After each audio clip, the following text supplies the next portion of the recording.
小小又忘记先断开，把深深细节散回藏在简短着生命无言的循环，能在一起更勇敢。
switch directly to electronic shutter. I'm sorry. But then at one point I couldn't do it anymore, so I just switched back to no, like sure, just it's okay.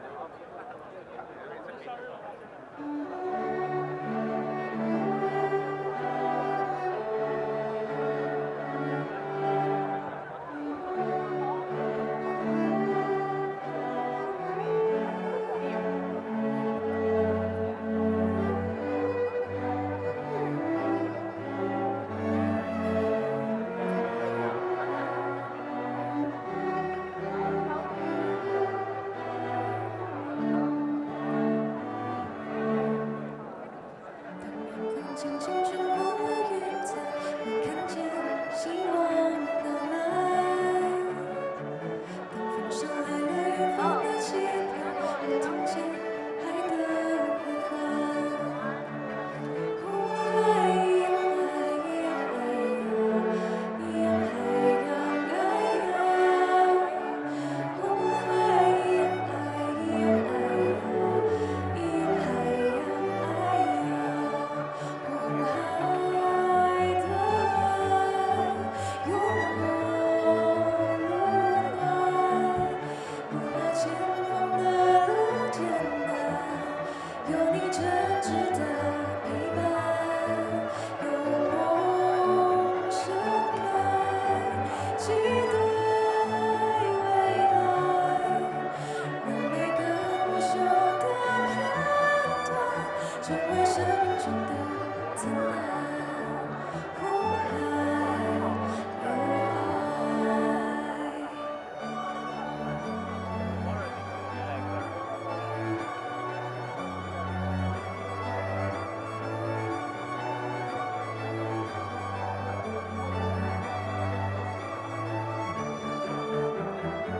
江山上有我细心灌溉，我相信奇迹才会存在。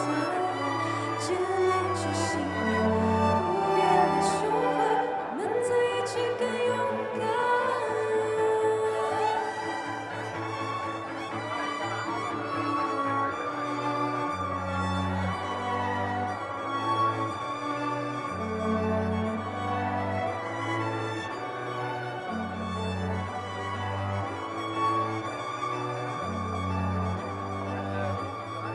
We'll make it work. 挡前面一点，挡右边。好，可以哥，没事，要不就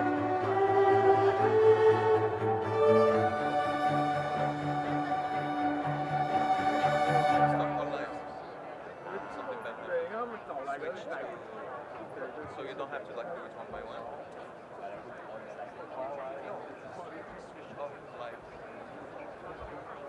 Like, 如果可以的话，因为你是会可以。海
about me.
Dear guests, Foxconn's Tech Day event is about to officially begin.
Good morning, ladies and gentlemen.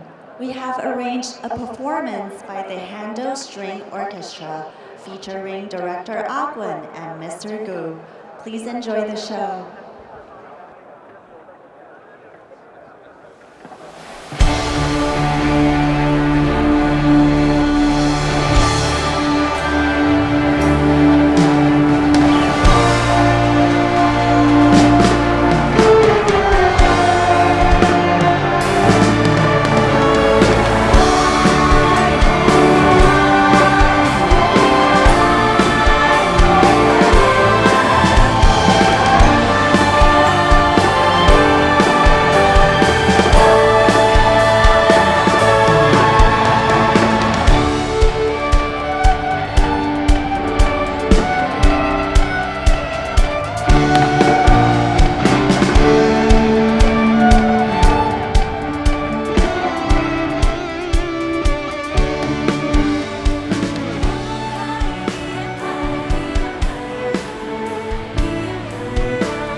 Listen to that.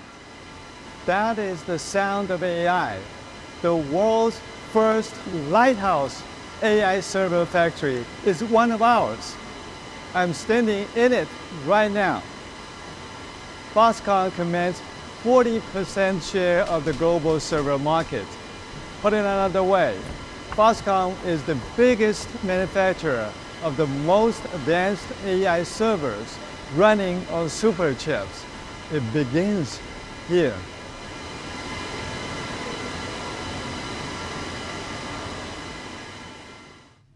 Oh, that's better.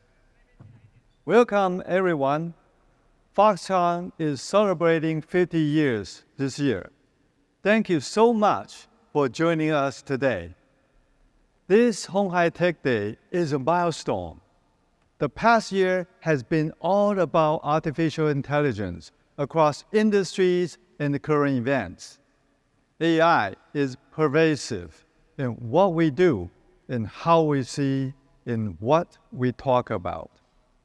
AI has accelerated our imagination. This acceleration is coming as Foxconn is transforming.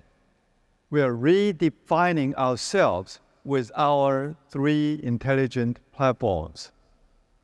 AI is driving our transformation, not for the sake of AI, but because it makes business sense for Foxconn. To kick off the first day of Hon Hai Tech Day, we have invited some good friends in clean technology, electromobility, and next-generation communications. To frame your understanding of what Foxconn is doing, we are the world's largest electronic manufacturing service provider. The unrivaled capabilities we bring to our global footprint, more than 200 locations across 24 countries, is being strengthened by our transformation. For example, Foxconn's automotive manufacturing facility and a supercomputing center, both in southern Taiwan, is all about automation and digital twin efficiencies. The supercomputing center will host the world's fastest ever superchip, assembled by Foxconn for one of the world's most well-known technology names. You know who I'm talking about.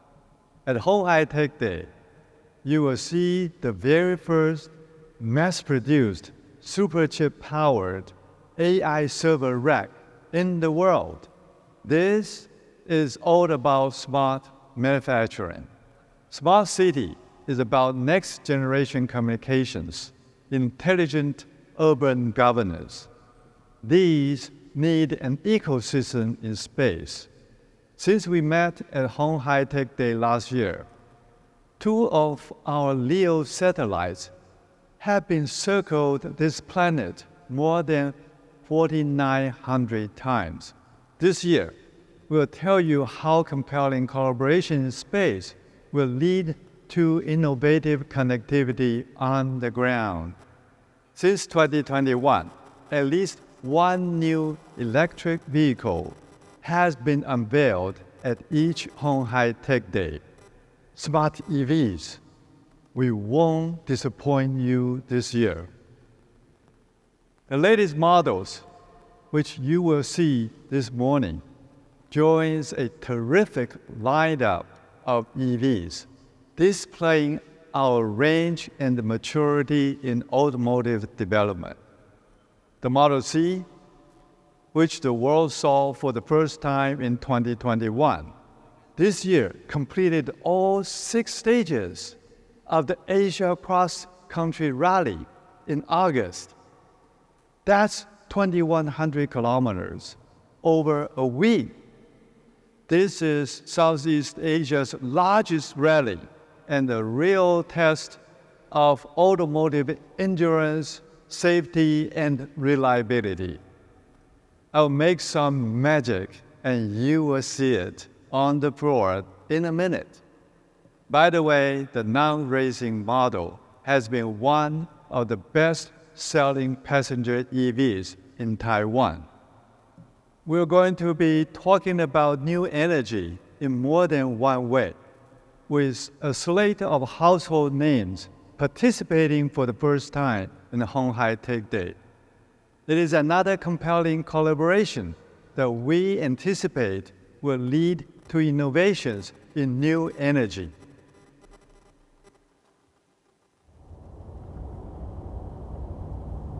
Smart manufacturing, smart city, smart EV. The technology running through Foxconn's three major intelligent platforms is AI. We're applying AI to enhance what we do, and we're enabling AI with the products we make for our customers. Foxconn is accelerating your imagination. 接下来，我要带一位 VIP 来参加我们今年的鸿海科技日。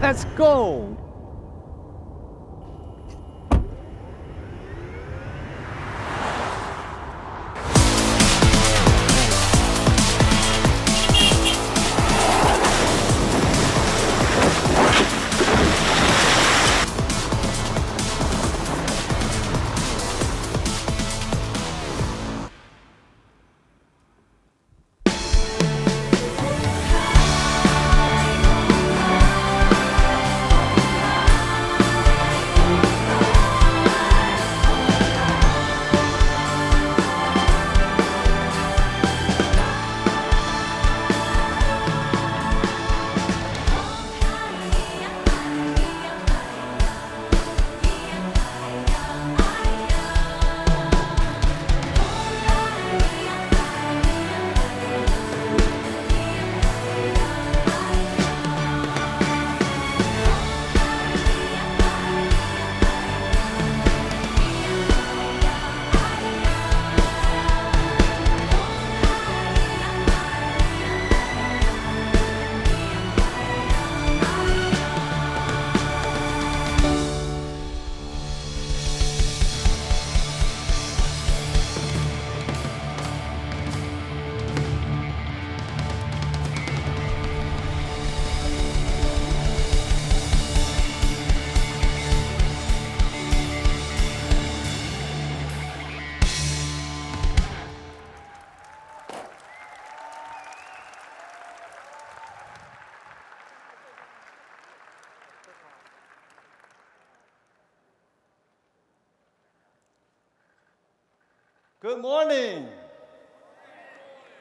Wasn't that amazing?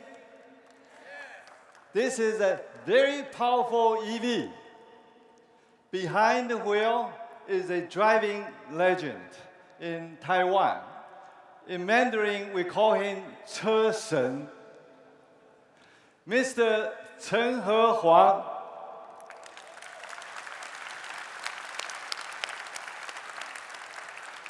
Put the Model C through its paces. This is Model C. Okay. It was changed up for competitive off-roading. It was the first ever EV entrant in the FIA sanctioned rally this year, taking place in Thailand. That's a Model C. We really had fun with that. Racing legend Mr. Chen will be talking more about his experience tomorrow during day 2 of Hon Hai Tech Day. So please check it out tomorrow. Well, I'm so delighted to welcome everyone to Hon Hai Tech Day 2024. You know, the first ever HHTD started in 2020. We held it in a high-tech shopping mall. There was less than 1,000 participants. Everyone had a face mask on. Fast forward 5 years. Look at us now. We have double the number of people here than we did last October. Over 2,000 registered to attend. This is a proper size exhibition hall for everything we are eager to show you. It is nearly double the space of last year. The number of exhibits and forums this year are another record for Hon Hai Tech Day. For the first time, we will open a day 2 to the general public. We want to share and inspire technology and Taiwan. This year, Foxconn is celebrating half a century. Today's achievements would not have happened without the solid foundation first laid out by this company's founder, Mr. Terry Gou. Now, what excites me the most is the amazing lineup of partners who will share the stage with our Foxconn colleagues in the next 2 days. BMW, BCG, Breakthrough Energy Ventures, GE Vernova, Intrinsic, NVIDIA, Our Next Energy, Pininfarina, Siemens,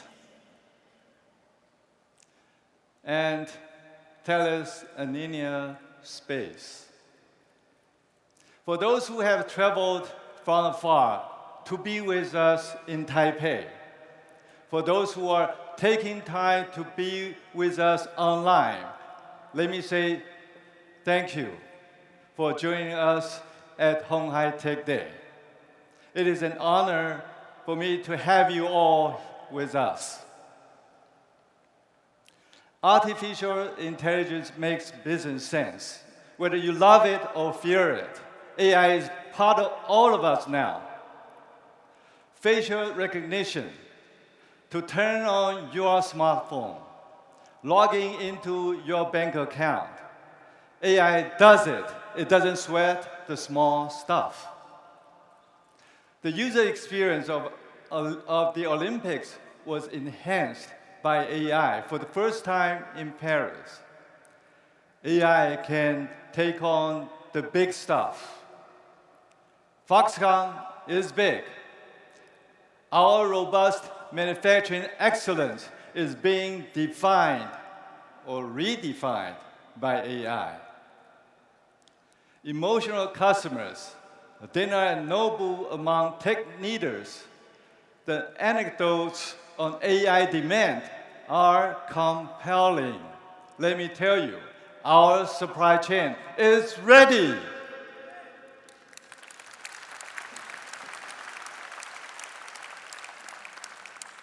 Our vertically integrated manufacturing capability also include the advanced liquid cooling and heat dissipation technologies necessary to complement the GB200 server infrastructure.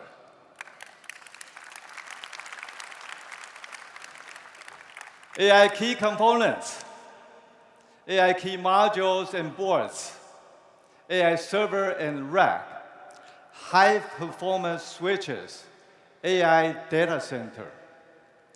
Foxconn will be the first to ship these super chips.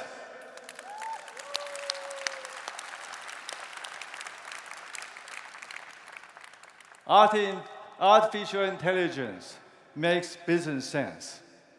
AI is embedded in automation. Automation is productivity. Our customers told us they want to see more automation. This is an almost one-fold increase in productivity when automation is deployed in our factories. Our automotive manufacturing facility, also in Kaohsiung, will be one of the group's benchmark AI factories.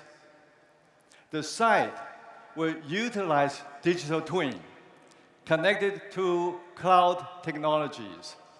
It will achieve collaboration between virtual and physical production lines. This AI revolution is not just happening for us in Taiwan. In the Americas and in Asia, across our facilities and in those being planned and those under construction. This year, Foxconn is celebrating half a century. This company, your most trusted and reliable partner, has grown from making connectors to systems to more complex core competencies. 3 intelligent platforms enabled by AI. We are a platform solutions provider. I hope you enjoy the conversations during the next 2 days. Thank you. Thank you, Chairman Liu, for making that magic happen from on-screen to in-person. Let's begin the next session this morning by welcoming to the stage Benjamin Ting, Foxconn Senior Vice President of the Cloud Enterprise Solutions Business Group, and Deepu Tella, Vice President for AI and Robotics at NVIDIA. Hello. Hello, everyone. Good morning, Deepu. Good morning, Ben. How are you? I think, although we don't have the signature black leather jacket today, it is my utmost pleasure and deepest honor to invite you and welcome you to Hon Hai Tech Day. And on behalf of entire NVIDIA family, congratulations to Foxconn for your Golden Jubilee, 50 years. It's amazing. Jensen himself wanted to be here, but unfortunately he could not make it. So my job is to try to be maybe 1% of Jensen's capability. You know, Ben, something else I realized just now? Our CEOs are planning for their second careers. Jensen, I don't know if you caught him, he threw the opening pitch in Taipei during Computex. He also threw the opening pitch in 2 baseball games. I guess he's trying to become a baseball pitcher. Now I see Yang getting ready to be a champion in the Dakar Rally next. Like our chairman just mentioned, this year is particularly special for the company. We're celebrating our 50th anniversary. So, this is a great milestone. We mark another important milestone for Foxconn. And we're so excited to share this moment with you, NVIDIA, and everyone here today, online, offline. Thank you. Welcome. Thank you. Okay, Deepu, let's kick off this session. Okay. I think everyone would agree. Without a doubt, NVIDIA has revolutionized the world of computing. Well, you imagine a world where computers can think, learn, and create just like human, better than human.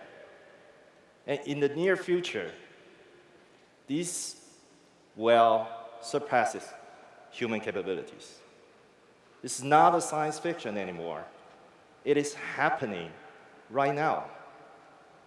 But again, remember, none of this is possible without NVIDIA, so thank you. Thank you, Ben. So NVIDIA 30 years ago has pioneered a new way of computing called accelerated computing. Well, one could argue that for maybe until the last 2 years, it was debatable, even though NVIDIA, we believed for 30 years that the new wave of computing has to be accelerated. We have been doing it for 30 years, and now it's indisputable that without accelerated computing, we cannot achieve the computing breakthroughs from performance and energy efficiency. 30 years ago, we started with accelerating gaming and graphics. Right. Then 20 years ago, we invented CUDA and started accelerating high-performance computing applications. And then 10 years ago, the AI revolution in the form of deep learning happened, and of course, the world has changed. Now, here's the best part. I can't wait to see what we can do together for the next 10 years and how far computing will be accelerated. 100%. You know what? NVIDIA is a great, great partner. So they not only give you the chip, they not only give you the solution, they also take care of you, to build your advanced manufacturing. One example, Omniverse. I'm not sure if this, but I'll take my chance to talk, as much as I can. We're building the largest GB200 production facility on the planet. I don't think I can say where now, but it's the largest on the planet. And we use Omniverse. The Blackwell is very complicated, very, very complicated. So Foxconn is one of our core competencies. We custom design a highly automated process. We use Omniverse, we build a model, we simulate, and we get very, very accurate result before the physical deployment. That's amazing. That's amazing. So this is really about AI creating AI. Yeah, so if you think about AI in the last 10 years and where we are today, much of it is in the digital world. However, the world is physical. The opportunity in the physical world is 10 times larger than the digital world.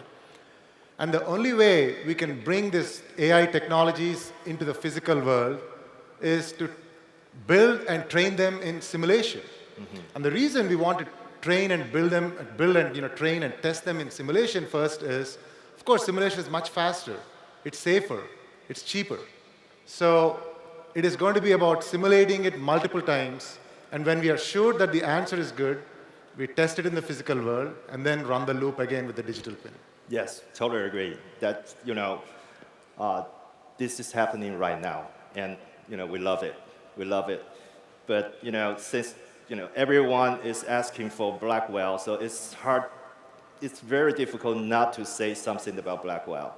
The demand is awfully huge, and the partnership between NVIDIA and Foxconn is very important. I think everyone would agree. Foxconn, Foxconn scale, global footprint, strong R&D, best-in-class supply chain and operations. Those are amazing. Those are well-known. But one thing, there's one more thing. On this journey with NVIDIA, we're finding passion. Really, passion. That passion makes us 100% devote ourselves.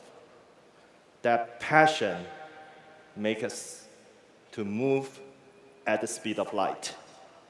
Passion. That's right, Ben. In fact, I've been coming to Taiwan for more than 15 years. And the thing that I noticed this year at Computex was, in the past, the whole industry used to think that Taiwan is very good at hardware, but they're not focused on software. But what I saw this year, not only is Taiwan going to be great at software, but actually at solutions and systems, yes, and putting together everything.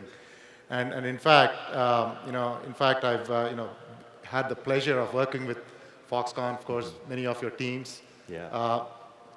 Amazing engineers. You mentioned speed of light, the thinking as to start working on building towards solutions, and not just about components. Right, right. And also, since you talked about, not just the hardware in Taiwan, actually within Foxconn, our chairman also mentioned that, remember that we just passed our 50 mark. So what's the next? What's the next? So we're in the process of transforming the company. And also, our chairman has made an announcement earlier this year at Computex that we want to build our own Blackwell supercomputing data center.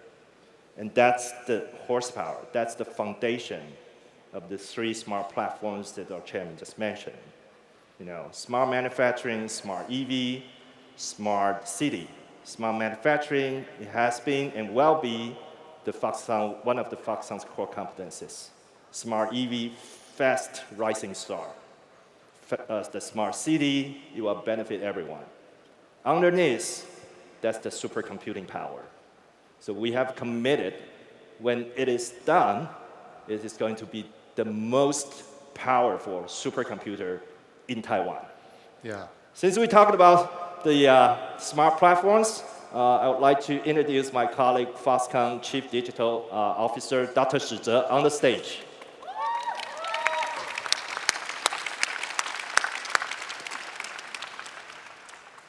Hello, Ben. Yep. Morning, everyone. So excited to be here. That is amazing, tremendous computing power. And when we talk about smart manufacturing, we see, before that, I want to invite 3 guests coming to the stage to join the discussion. Let's welcome Wendy from Intrinsic, Anna Marie from Siemens, and Jeff from BCG. Hey, Dr. Shi Zhe, it all sounds great. I think I'll leave the stage to you all. Of course. Thank you. Thank you.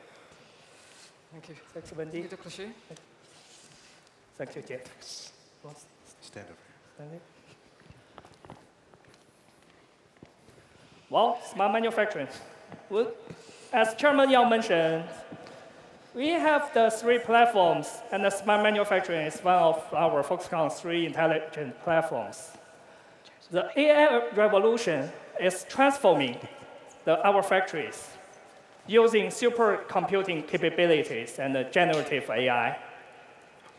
I think first time this year on our Hon Hai Tech Day, we released our smart factory platform. 50 years of experience, 24 countries, and over 200 locations, and more than 1,000 of factories.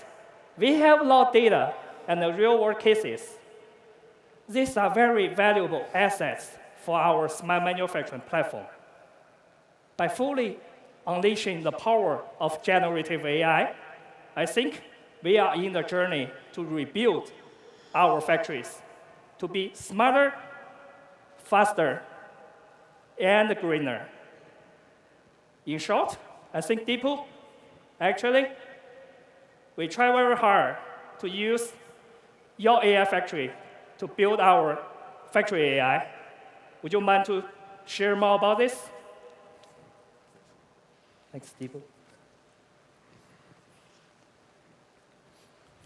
So, as we mentioned, NVIDIA, we are an accelerated computing platform company. We start with building chips, but now we build systems, including the data center scale racks. In fact, if you get a chance, I'm sure you will, you should look at the beautiful, beautiful rendering and also the build by Foxconn themselves, the DGX GB200 NVL72 rack that you'll see in the show floor. Now, beyond that, on top of that, we have built a bunch of software that is really what is required in order to accelerate all these applications, fundamentally focused on 2 technologies. One is AI, the other one is digital twins based on NVIDIA Omniverse. So when we combine the power of AI and digital twin, we can really bring AI from the digital world into the physical world. In fact, if you think about physical AI, it's robotics. Robotics is a 3-computer problem. When you think about a robot, the first thing that comes to mind is a robot like ourselves, where the robot's doing the intelligence in its brain. That is the 3rd computer. Of course, that's the important computer, because in the end, that's the destination. However, to bring that robot to life, we have to build and train that robot. And the answer is not to build it in the physical world, but to build it in the digital world first, because it's faster, safer, and cheaper. So the first 2 computers, one is the AI training computer, and the computer in the middle is where it's built on NVIDIA Omniverse, where we do all the testing. In fact, I believe that for every one physical robot brain, we will probably end up doing 1,000, if not 1,000,000 times more in simulation, because it's so much more easier. We don't want to take the risk of building a robot, testing it in the physical world first. It's not safe. So robotics is a 3-computer problem, and at NVIDIA, we have been working on all the 3 computers and the associated software technologies on top of all these computers, whether it's for training AI, whether it's for running the simulations, or whether it's the runtime AI on the runtime computer. And in fact, if you look at some of the examples, Foxconn has adopted this technology very, very aggressively, very early, in a testament to showing how fast the Taiwan ecosystem is moving forward with investing in solutions and not just components. So you see there the number of things. In fact, the top right is very interesting. That is the Foxconn factory in Guadalajara, Mexico, that is building the GB200s. Somebody told me that was 400 meters long. The only thing that I've seen of 400 meters is an Olympic track, but that's circular. And Ben actually corrected me today morning, that's 450 meters long. Can you imagine how big that factory is? And it's going to be automated. It was built in simulation first. It has many, many robots inside it, from AMRs to robot arms. And those are all going to be built and tested in Omniverse first. So we're very proud to collaborate with Foxconn using both NVIDIA AI and NVIDIA Omniverse to build these large digital and physical factories. And in fact, you can see the type of applications. The only way to bring these type of systems to the real world is with partnerships. I'm very proud to be working with a lot of ecosystem partners, and you'll hear from 2 of them today. Intrinsic, leader, working inside Google, bringing the robotics environment, and then Siemens, of course, who's bigger in industrial automation than Siemens. So you'll hear from them next. So across all these 3 different technologies, we've been working with Foxconn. So Right, with that, cool. That's fantastic. Speaking of physical AI, Deepu mentioned, we are trying to build more AI models for our smart manufacturing. We think we are building a new world of manufacturing. Let's invite Wendy from Intrinsic to the stage to share us more about how she used the AI to transform the automation industry. Thanks, Wendy. Thank you.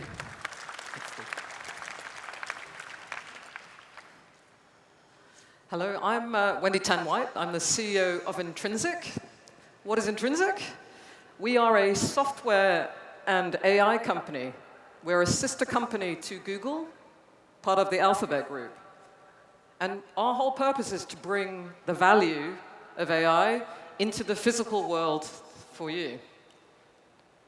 And we're building an AI-integrated platform for intelligent robotics.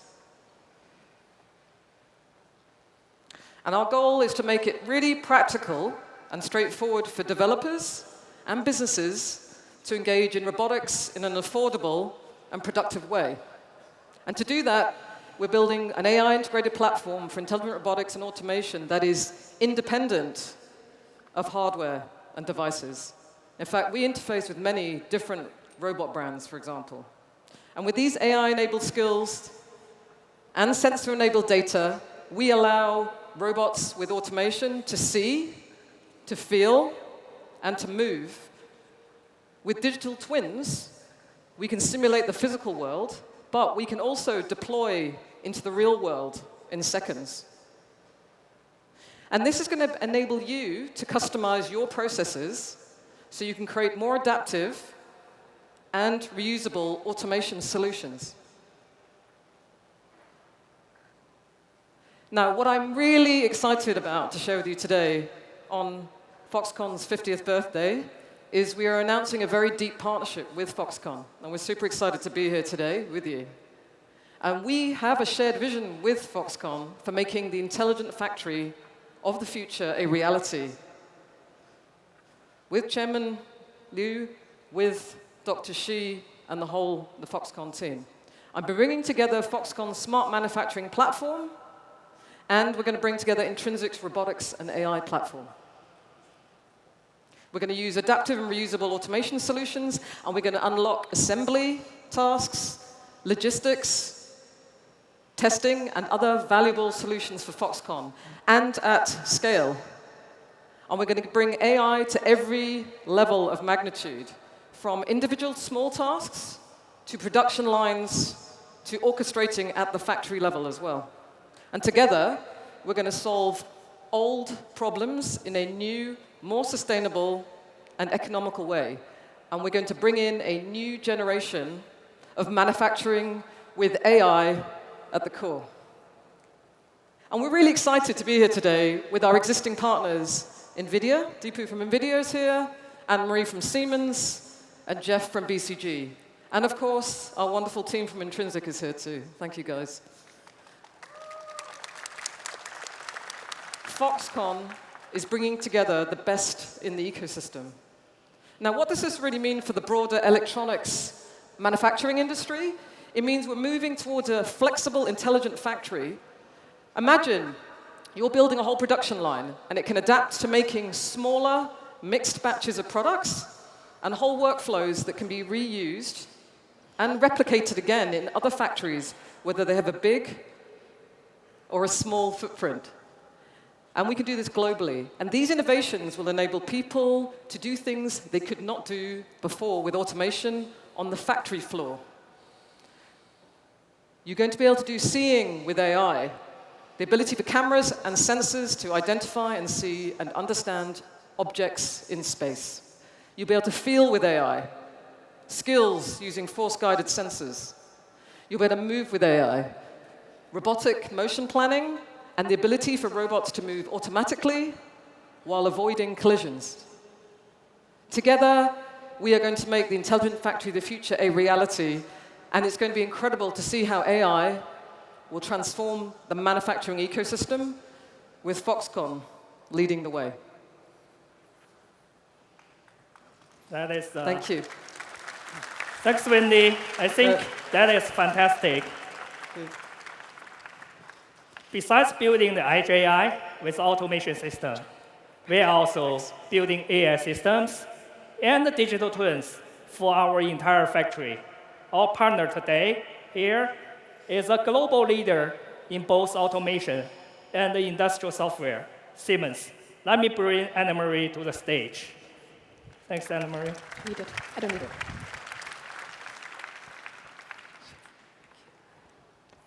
Thank you, Dr. Shi. It's an honor to be invited to Hon Hai Tech Day. At Siemens, we also believe in the potential of industrial AI. As the global leader of automation and industrial software, we are connecting the real and the virtual world with our digital twin technology, which is an integral part of the recently signed MOU between Hon Hai and Siemens.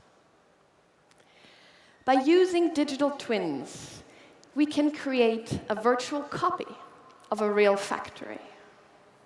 In this virtual factory, we can simulate changes to the production environment, processes, and equipment, rather than having to experiment with these complex processes in the real world. What makes our digital twin technology so powerful is that we feed it with real-time data generated by our automation hardware, thereby building a specific real-time replica of your production processes and creating an instant feedback loop. Powerful AI technologies are leveraged to enhance these simulations. So first, we optimize production in the virtual world before implementing the best model in the real world, saving you nerves, time, and money. But digital twins and software are only part of the story. At Siemens, we want to make manufacturing more adaptive, more autonomous, and more sustainable. We're the automation experts. We have profound knowledge of manufacturing processes. And we are actually pioneers of AI, especially when it comes to industrial applications. Already back in 1974, researchers at Siemens were experimenting with an early type of natural language, question and answer system.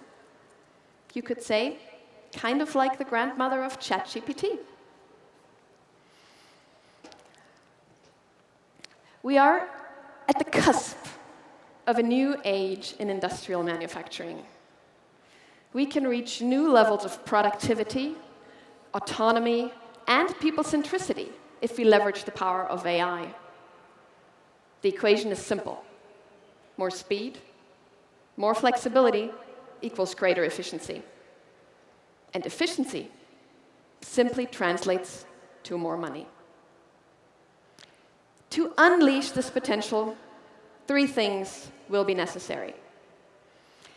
Readily accessing the billions of data points that are on the shop floor, speedily aggregating them effectively across the entire enterprise, and evaluating them smartly through standardization.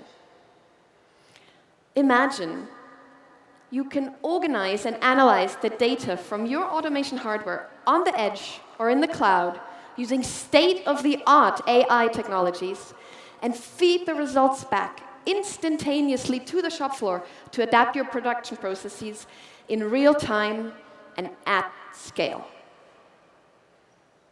If you do this right, the financial benefits can be tremendous. Let me make it more tangible. Together with Hon Hai, we planned, optimized, and built an entire production line using Siemens automation and software. Even before the line was built, it was planned and optimized using digital twin technology, which ensured that only the most performant version of the line was implemented. This helped to get approval from the customer faster and saved an entire week of reviewing time. Because the manufacturing process was simulated ahead of time with real-time data, ramp-up time for new products was reduced by 2 weeks. In operations, cycle time has been reduced by 25%, while throughput has increased by 20%. I think these numbers speak for themselves. The vision Hon Hai has set out is a long-term strategy. Having the right partners on board who share your vision will be crucial to its successful realization. We are proud to shape the future of intelligent manufacturing together with Hon Hai.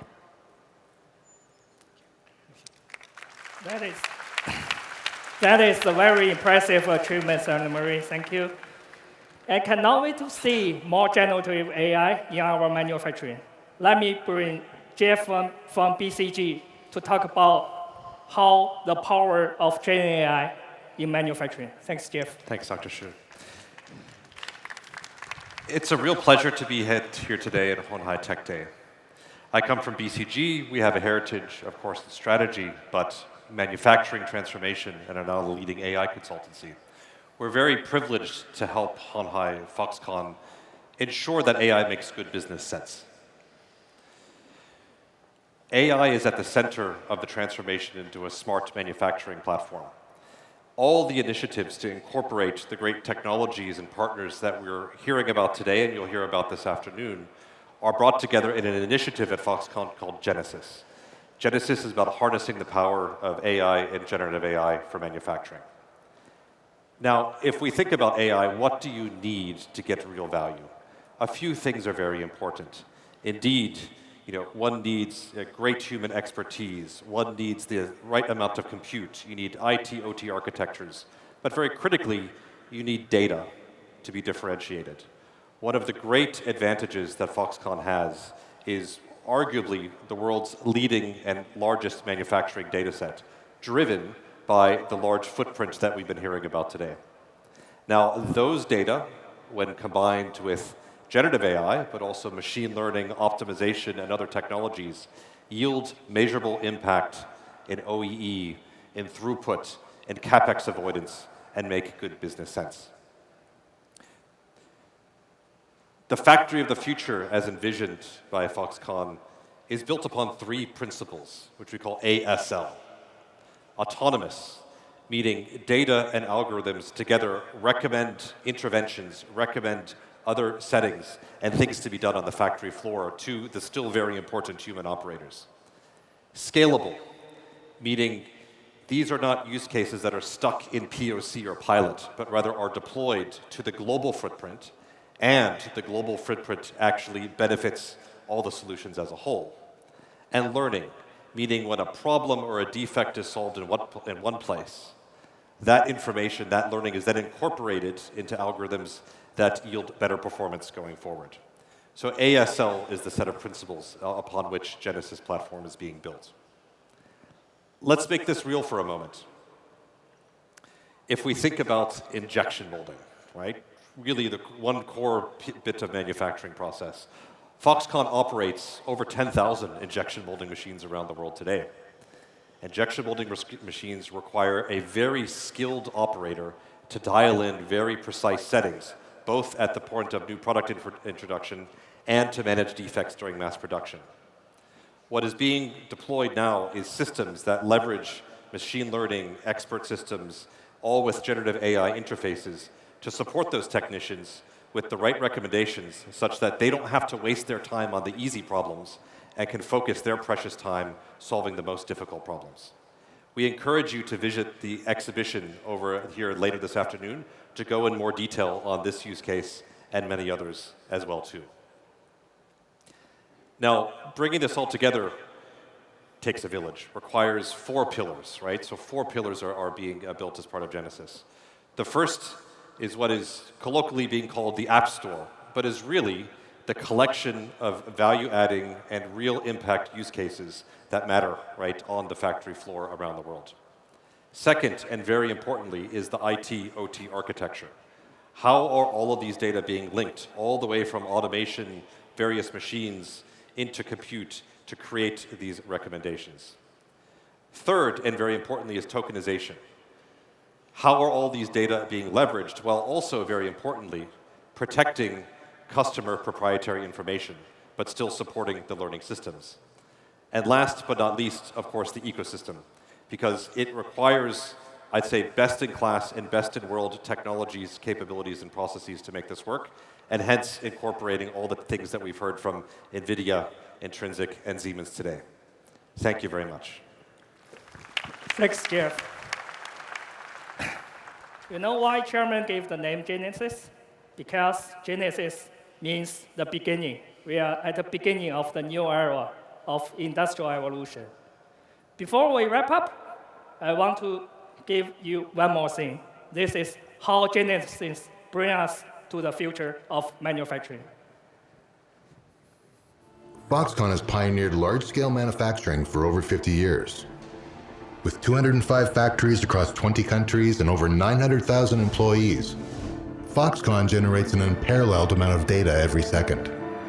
Going forward, we will use AI to aggregate knowledge and empower our human technicians to achieve higher efficiency. We call this initiative Genesis. Our goal is to develop factories that are autonomous, scalable, and learning.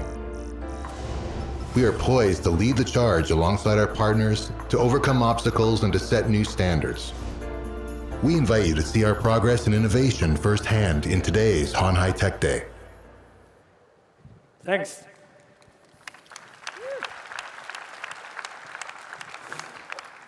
I really want to say thank you to all our friends, Deepu, Wendy, Anna Marie, and Jeff, for coming and share their visions for us. We expect to build the factory of the future with all you together. Thanks. Thank you, Dr. Shi, and 4 of our lovely guests. Let's now welcome Jesse Chow, Head of B5G Strategy at Foxconn, to the stage for a conversation relevant to Smart City.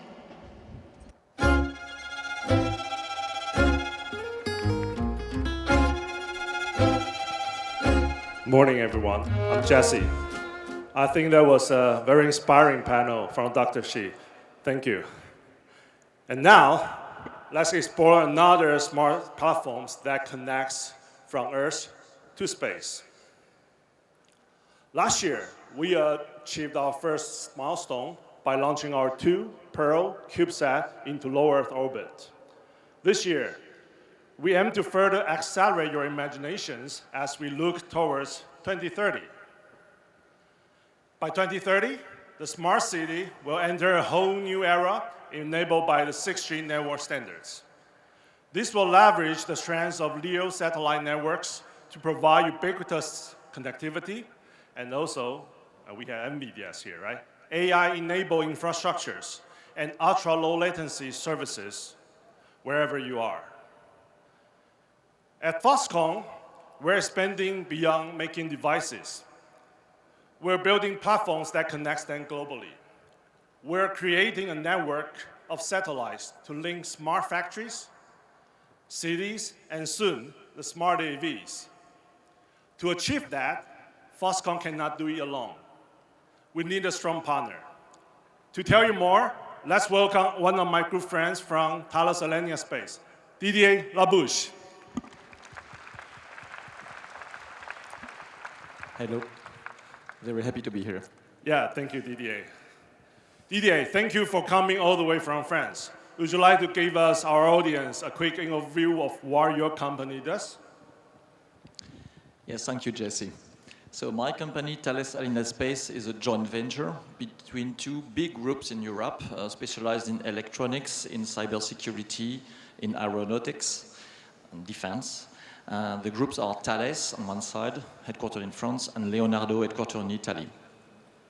And what we do is simple. We do any kind of satellite systems. You can see here from low Earth orbit satellites, very close to the Earth, to medium orbit satellites like Galileo, the French or European GPS, and up to geostationary satellites and robots to explore the universe. So we work on the full range of activities for space, from observation, navigation, environment monitoring, telecommunication. And we have been leading this activity since decades, which means that we are quoted as old space. It's just because we have a lot of experience. We have decennies of experience on how to build satellites for them to resist the very harsh environment in space. Because in space, you have a lot of difficulties to make them reliable for 15 years, like thermal, that is very different from what exists on the Earth. The launch is a very shocking period, very shaking for satellites. They need to resist. And in space, you also have no protection from the atmosphere about the radiations. So you need to resist all this quite nasty environment that the planets and the sun is sending to you. Yeah, so I think we're talking about the old space, right? And then why today is starting to connect from Earth to space? It's because the new space era is coming. So the first company that you might come to your mind for the new space, I think is SpaceX. We also thanks to them. Because of them, now the launching cost of each one rockets and of course the per satellites has dropped significantly. It's around 1/10 of the cost than before. What will happen then? It starts to create a lot of demand where people start to thinking about how to launch their own satellites into the space. So in the meantime, the supply compared to demand isn't quite there yet. Today, it's still mostly handcrafted in the factories for each one of these satellites product. So Didier, how does Thales Alenia Space coping with these new space challenges, and what are you envisioning? It is true that since a few years in space, we see very, very fast changing market conditions. An unprecedented wave of change. Sometimes we even call that a tsunami. Because the service you can deliver from space are attracting newcomers and not small players, big players like Apple, like OneWeb, like Amazon, that are now interested by this quite funny environment of space because they just bring services and they can deliver nice services to the people. And when these kind of big companies are interested in this sector, this enables to fund much more massive projects.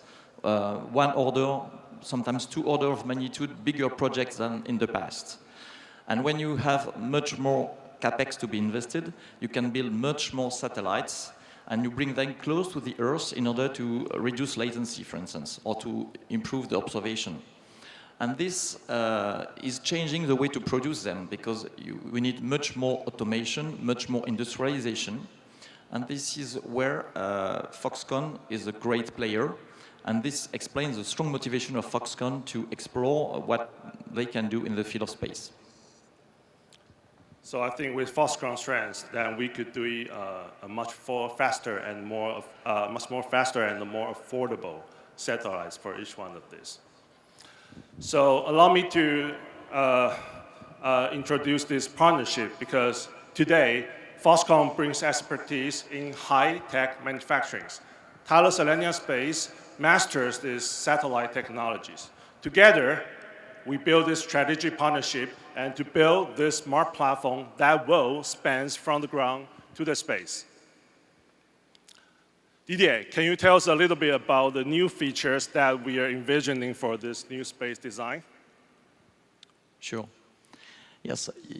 Traditionally, satellites were big boxes that providing the solar power generation, the propulsion and orbit control, with the payload, the useful part of the satellite being inside this box, only the antennas being outside of it.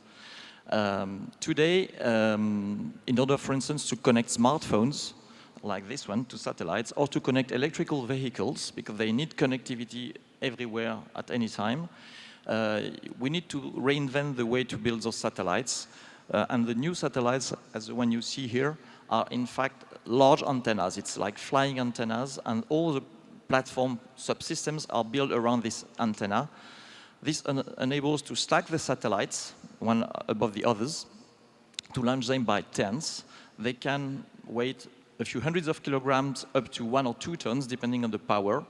And this is enabling really to connect almost anybody in the planet with a smartphone to the satellite network. So it's really amazing that you could stack up all these satellites, just like the server in the racks. And it's all for the sake to have one just big launch to shoot dozens, even hundreds of the satellites into the space. So in the coming years, we'll see more and more satellite constellations, both commercial and sovereignty-based. These satellites will function much alike like the telecom-based stations, but it's built in space. Sorry. So the connections between these constellations will form the new space internet, using a familiar global roaming mechanisms provided by each one of your telecoms. So the connections between each one of these constellations that will start to form, we say, the new space internet. And this new space platform will provide seamless connectivity worldwide. So thank you, Didier, again, for sharing and bringing all this to us. All we need to do now is think big. And make it happen. And we do it together. Thank you. Thank you, everyone. Jesse and Didier. For the next session, Jerry Xiao, Chief Product Officer of Foxconn, will moderate a panel of experts on clean energy and how it brings partnership together to innovate. Breakthrough Energy is an innovative initiative in clean energy and climate launched by Microsoft co-founder Bill Gates.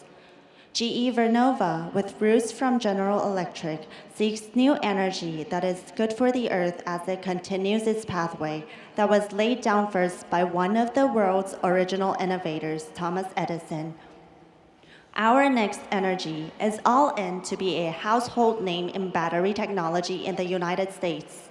BMW i Ventures hails from the well-known German automotive group BMW and is keen to look out for great potential in sustainability. Good morning, good morning. Welcome to Home High Tech Day 2024. I see a lot of old friends and good friends and new friends. So I'm really excited about this section. And it is a conversation about clean energy. Sustainability is so critical to our success in Foxconn's 3+3 strategy for future growth.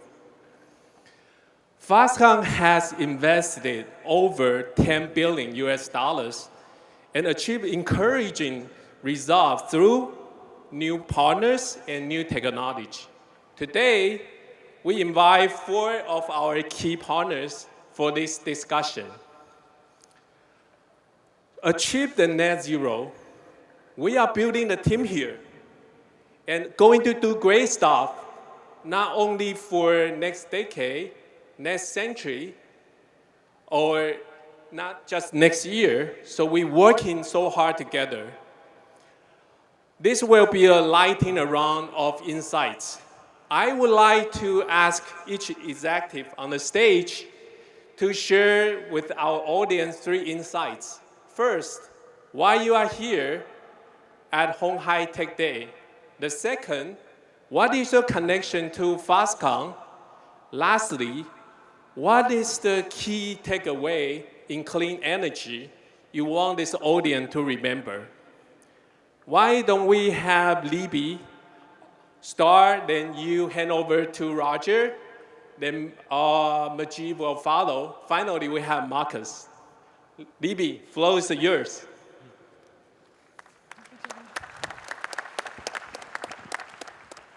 Hi, I'm Libby Wayman. I'm a partner at Breakthrough Energy Ventures. It's such a pleasure to be here at Hon Hai Tech Day. Thank you, Chairman Liu, for inviting us to join you to share our insights and our perspective on the future of energy. Breakthrough Energy was founded by Bill Gates nearly 10 years ago to invest in the companies that can accelerate our transition to a clean economy. It's our thesis that the companies that can accelerate this transition will not only make enormous impact, but will be the leaders of the future of industry. To date, we've invested in over 160 companies that embody this thesis. And we invest in this space because energy is prosperity. It's what powers us, what moves us, what makes things, what shelters us, and what feeds the world. And each one of these sectors is poised for transformation, powered by innovation to address climate change. Today, I'll share with you some key insights on just 2 of these sectors. The electric grid is the largest machine on Earth, and it is expected to expand by 4 times to accommodate new demands and the clean economy. For example, AI, we've heard a lot about this morning. It already consumes 2% of global electricity production, and this is expected to double in the next 2 years and to continue to double with the expansion of AI. Electric vehicles today actually only consume about 0.5% of global electricity generation, yet this is expected to expand by 20 times in the next 10 years.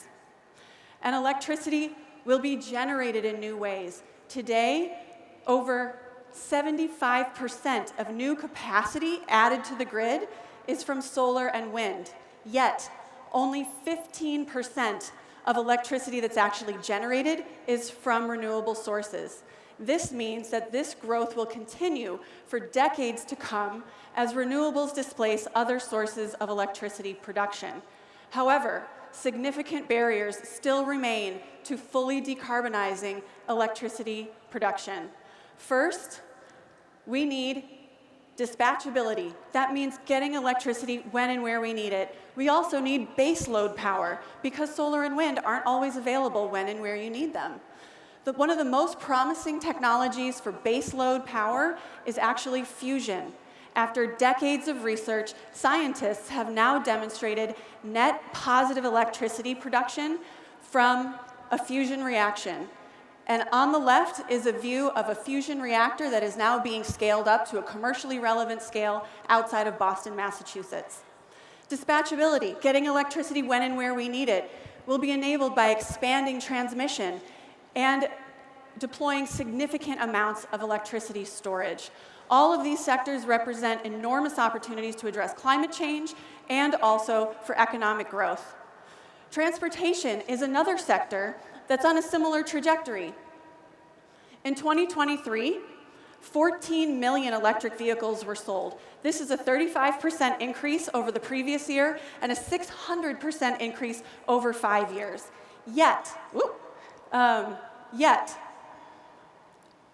there are significantly more internal combustion engine vehicles on the road. All of this growth has brought the global fleet of electric vehicles up to 40 million vehicles, and there are 1.5 billion internal combustion engine vehicles on the road today. That means this sector will grow for decades to come as internal combustion engine vehicles are replaced by EVs.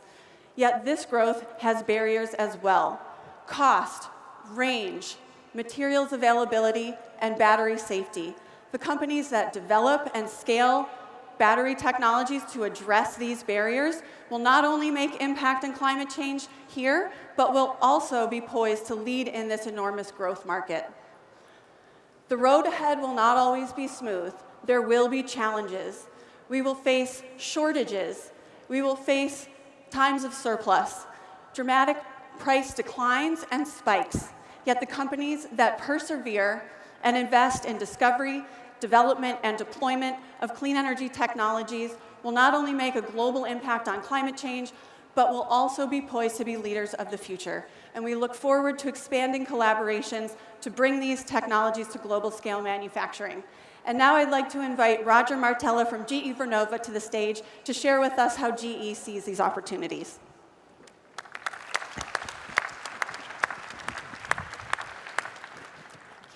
Libby, thank you. And Mr. Chairman, Jerry, thank you for the honor of including GE Vernova in Han Hai Tech Day. It's a privilege to be here.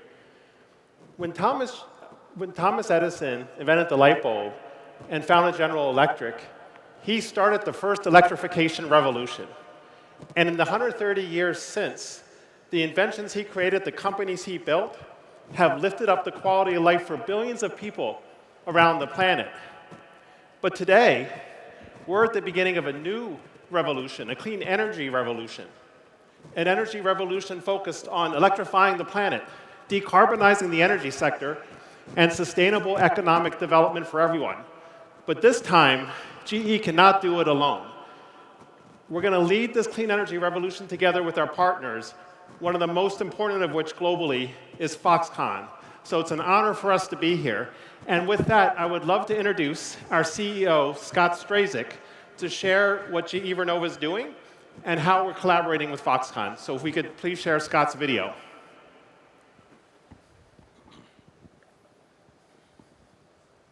Hi, everyone. I'm Scott Strazik, the CEO of GE Vernova, a purpose-built company working to electrify and decarbonize the world.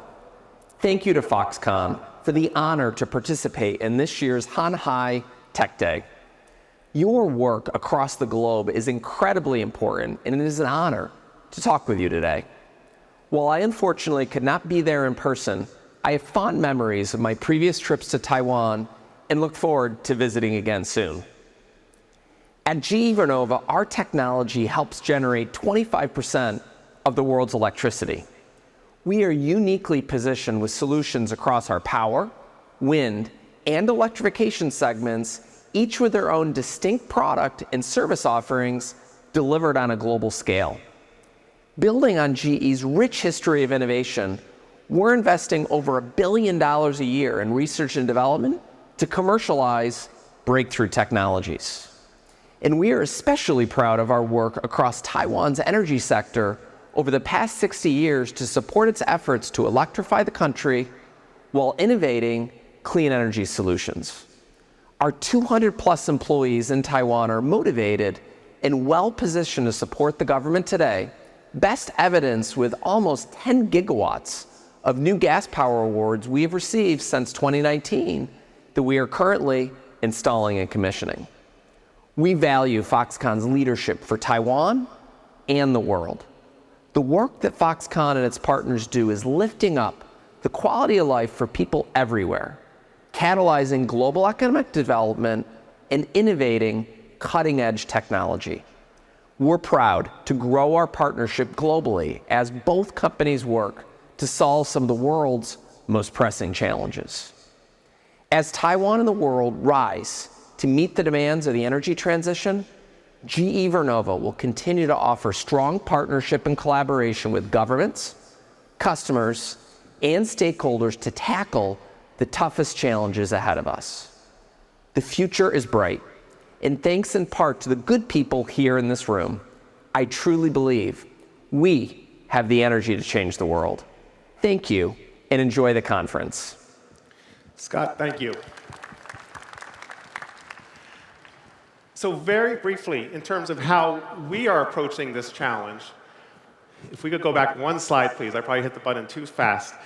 We have a sustainability framework, and we are the first company to put electrification as a core part of its sustainability mission. We've heard about the need to power artificial intelligence, data centers, the beautiful electric vehicle that came through here to make sure that kids can turn the lights on and feel safe, parents can access their jobs, and people can access healthcare. That's our imperative, to electrify the planet. But at the same time, we need to focus on decarbonization. As we grow capacity, make sure the electrons we introduce are cleaner than the ones that came before it by lowering carbon intensity and investing in the breakthrough technologies of the future, like carbon capture, small modular reactors, and hydrogen, things that Libby talked about. All while we conserve resources and operate as a company and lift up the quality of life for our people and our communities everywhere.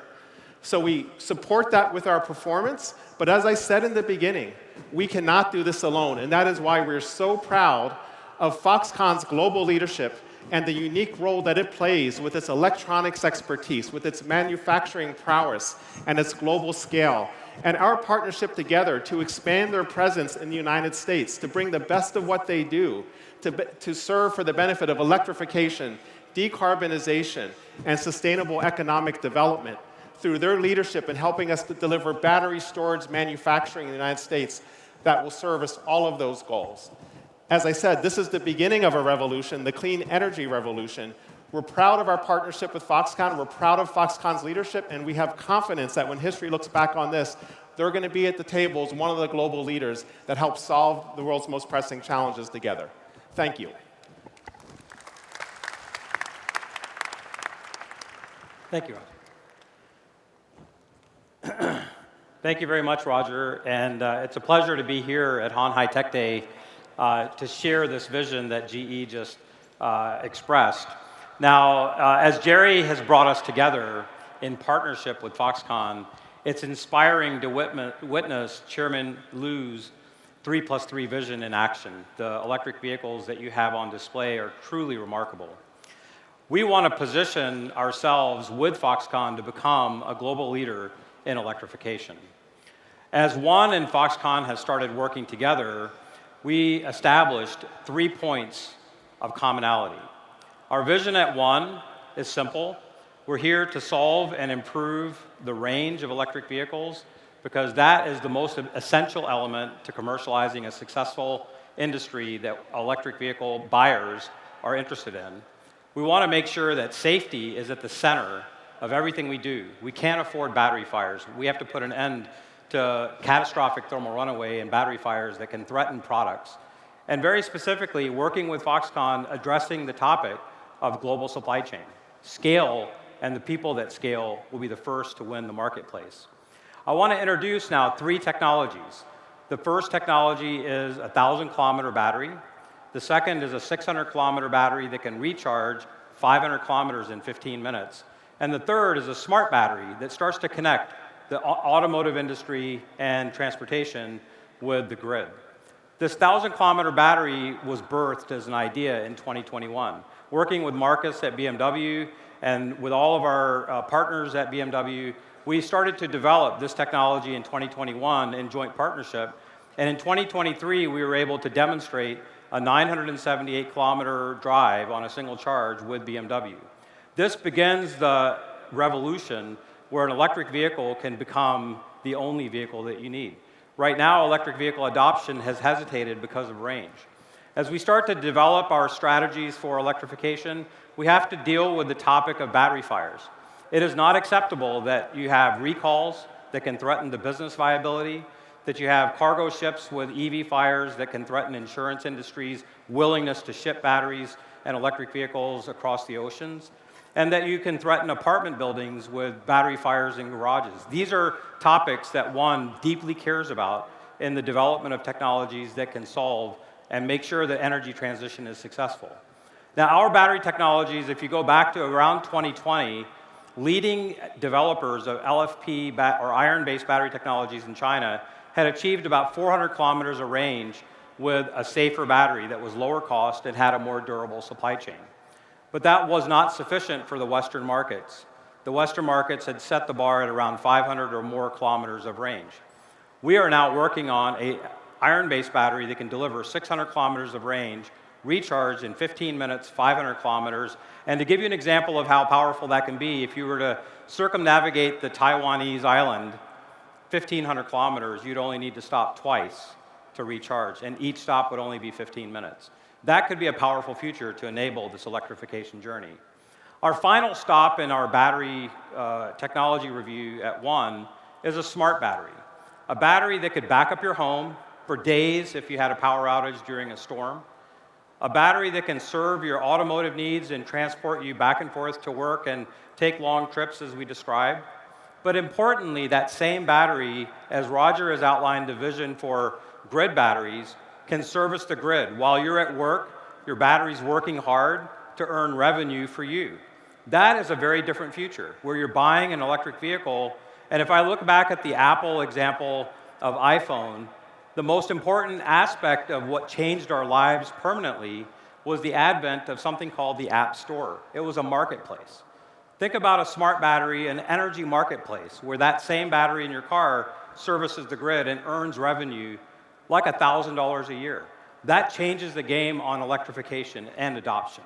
So we're working to bring that future to life. We're proud of our partnerships on stage. We're very thankful to our partnership with BMW. You know, it takes in a startup, a company that's willing to bet on your future success. And Marcus, I'm going to introduce now next, was one of those individuals that made the difference in our company's small and young career. Please, Marcus. Thank you, Majid. Thank you. Thank you for inviting me today. It's an honor to speak here. And I think following Majid says it all. So I'm representing BMW Ventures, the corporate venture arm of BMW. And we are here to invest in new technologies, help decarbonize the planet, and bring BMW forward when it comes to new technology. So with this, we are invested in our next energy because, and you saw the collaboration, we believe that we need giant leaps forward in battery technology. And we are the instrument at BMW to foster this with money and also bring this forward. And in this matter, and now today here, I think it would also be great to have somebody like Foxconn joining our endeavors and our engagement there. But let's take a little step back. BMW's electric vehicle has a long history, right? So a little bit more than the 50 years ago that we're celebrating here today, there was the first electric vehicle at the Olympic Games in Munich leading the marathon race. So you don't have any fumes exiting the leading vehicle. You had an electric vehicle leading the marathon race. And you might remember the i8, the first hybrid sports car, and the i3 as a pinnacle of technology and electrification in the beginning. We're talking a little bit about, and we saw the numbers from Libby, about what the electrification means in the vehicle market and where it maybe has a little hesitation today, but we can proudly say that we grew 34% in the vehicle sales in the first half of this year. So that said, I'm here to speak for the venture arm because we're looking forward to finding new technologies that will enable us for the future. So it's good to look into the past, but it's always good to look forward and see what is coming next. So I just brought a couple pictures here from the Neue Klasse, which is a very German word, but it goes back again to the heritage and builds the bridge for the future. So we're looking for enabling technologies for our next generation vehicle that will be an electric platform going forward, and which was introduced 2 years ago, and this will hit the sales next year. So we, with our technology, hope to get as many companies and startups and brilliant ideas into this vehicle as we can to make this future really become alive. And with that, I'm actually closing here and handing back to Jeff. Thank you so much for, Jerry. Sorry, Jerry. Thank you so much for having me here. And thank you so much. It's a wonderful, beautiful car, I have to say. Can't wait to get one. Libby, Roger, Majid, and Marcus really appreciate very great insight, and we really appreciate the partnership and also friendship. Today, we are standing at the pivotal moment where clean energy is not just a choice, but it's a cornerstone, the cornerstone of our prosperity and innovation. It is our responsibility and also very important responsibility to Foxconn to ensure the energy is sustainable and safe, paving the way for a brighter future for all. Foxconn is collaborating with like-minded partners to pioneer new technologies that will accelerate the energy transition and driving the meaningful changes in clean energy industry. Together, we're not just making stride toward zero emission. We are unifying our effort to achieve sustainable development goals that will benefit generations to come. This is so exciting journey of energy transformation, and we invite you to be part of it. Let's join hands to create a bright future fueled by innovation and sustainability. Thank you so much. Thank you, Jerry, and the panelists. Clean energy is a natural bridge into the next sessions on smart EVs. The next 2 sessions will provide insights on how Foxconn's automotive partnerships have tapped into product excellence. Let's now welcome Jun Seki, Chief Strategy Officer for Electric Vehicles at Foxconn, to the stage.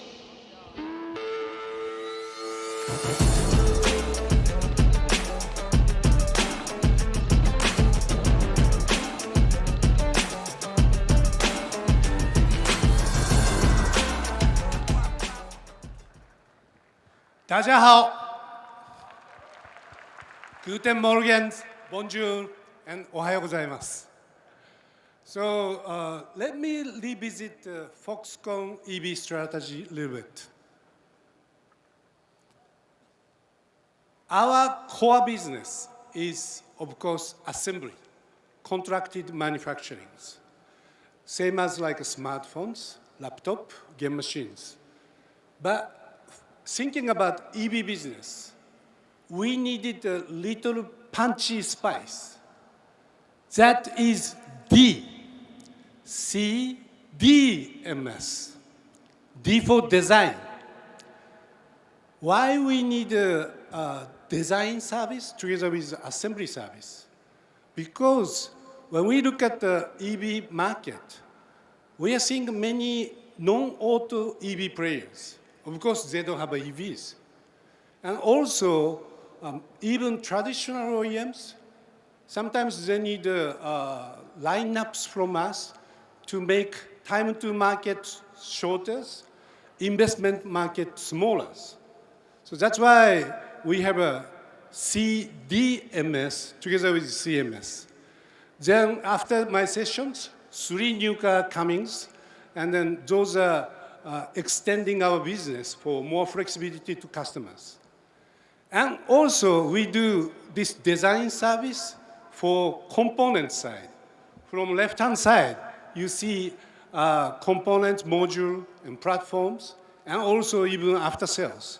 After sales is mainly like a charger, energy storage. We do provide a manufacturing service together with design service for this. But we don't have to do these components, everything by ourselves. Organic is very important, but efficiently having a partner is even more efficient. So, you know this right-hand side guy is very famous, our chairman.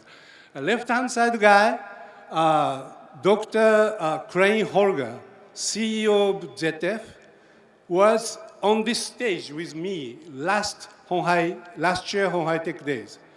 And he said, we make a joint venture together with Foxconn in 24. Actually, we did. As you see, May 1st, we newly established ZF, Foxconn, chassis, modules. We need a new name. It's too long. Let me shorten the ZF Foxconn. So now, I want to invite our new families.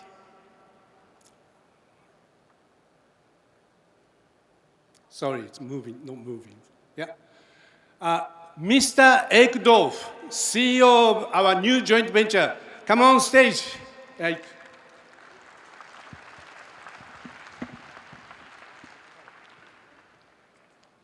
Thank you. Thank you. Thank you. So, Eik, this is your first time for our Hon Hai Tech Days. Yeah? Yes. How do you feel? It's amazing.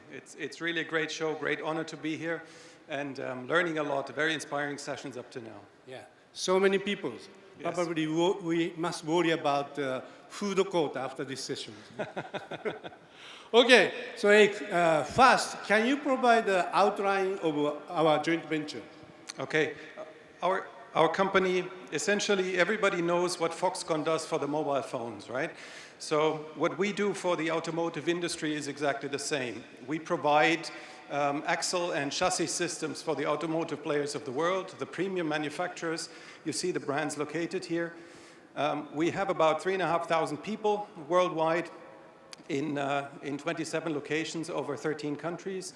And we really pride ourselves in the transformation of the electrification industry because it's a massively growing market as well. Okay,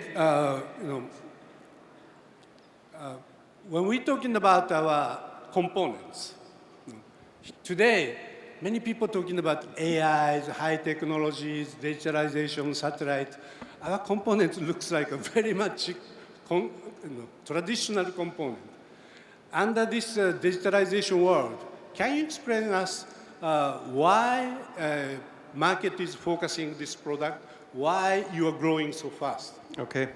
I want to introduce the growth pattern that we have in our industry is driven by two main trends that you see everywhere in the automotive industry. One is the electrification trend. So our products and services are getting much more valuable as we speak, and we drive that really forward.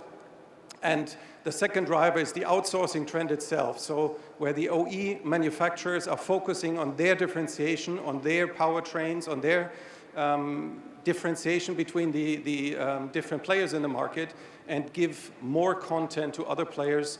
And so that is what is really driving the growth of the market. Yeah. You know, always in-source, outsource is repeating, but nowadays, you are right. Those hardware-based components become more outsourced, software becoming maybe in-source. Yeah. So under that market, can you tell us your vision for future? Okay. My objective as a CEO of this company is to outperform the growth of the market. You know, we see that the market is doubling. We also want to drive that. We've recently announced that we want to increase our revenues from 4 to 8 billion over the next years. And this does not even include any of the Foxconn vehicle opportunities that we may talk about in the future as well. So this is really the drive where we want to gain more market share and really make a big step into the market as well going forward. Very good. 8 billion minimum. Yes. Thank you. Yes. Okay. So short, but hey, please close our session. Okay. So at the end, you know, our drive in this industry is really driven by the rigorous focus on accountability and safety. Let's not forget it's safety critical products that we make. Very important that we do this. And we want to, our business model requires that we deliver these products, we make and deliver these products within hours from ordering of the customer. To the delivery point at the factory of the customer. So that is really something where we have to drive an efficiency in our organizations, and that really nicely fits together with Foxconn in the future of your electrification strategy as well. And what I'm really looking forward to at the end of the day is having a lot of smart vehicles on the road and knowing that our vehicles are always going to be part of this. You know, as long as the cars don't fly, the axles are here to stay. Okay, thank you. Please, everyone, remember ZF Foxconn modules, our new family. Thank you very much. Thank you. Thank you. Thank you, Seki-san and Ike. Up next, we'll hear from another speaker on automotive partnerships. Hailing from Italy, Pininfarina is truly a master class in design. Let's welcome Felix Kilbertis, Chief Creative Officer of Pininfarina, to the stage.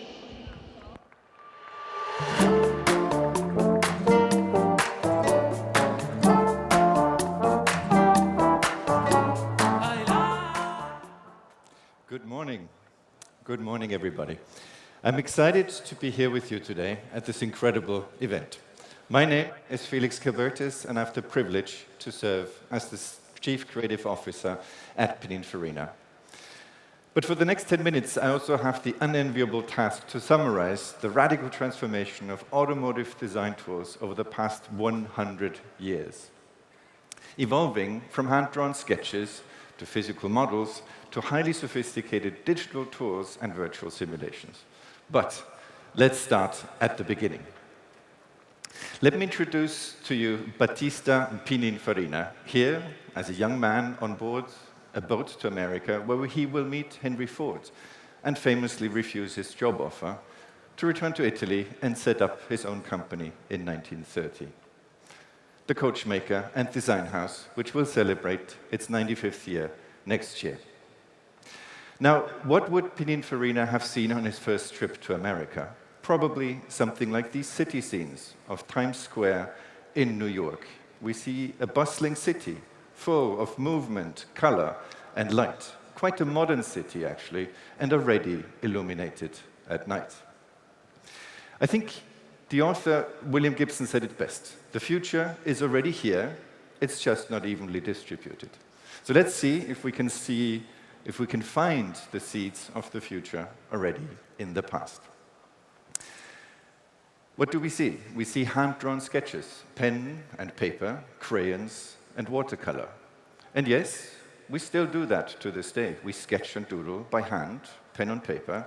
Our designers still express their personal artistry in hand-drawn illustrations. But how did the design process work back in the days? Elaborate drawings express an idea, and drafting tools like pencils and rulers were instruments for precise line drawings, producing side views and top views. In fact, the base for skilled craftsmen to build models in clay, plaster, and other materials. And as you can imagine, design changes were slow and labor-intensive. Some of the most beautiful cars were designed with our hands, like the Cisitalia, now part of the permanent collection at the MoMA in New York. This was the era of sensual shapes, deeply rooted in craft, still analog and built by hand, made in factories without robots. In fact, only science fiction writers like Isaac Asimov could imagine robots and space travel, or intelligent machines traveling in space.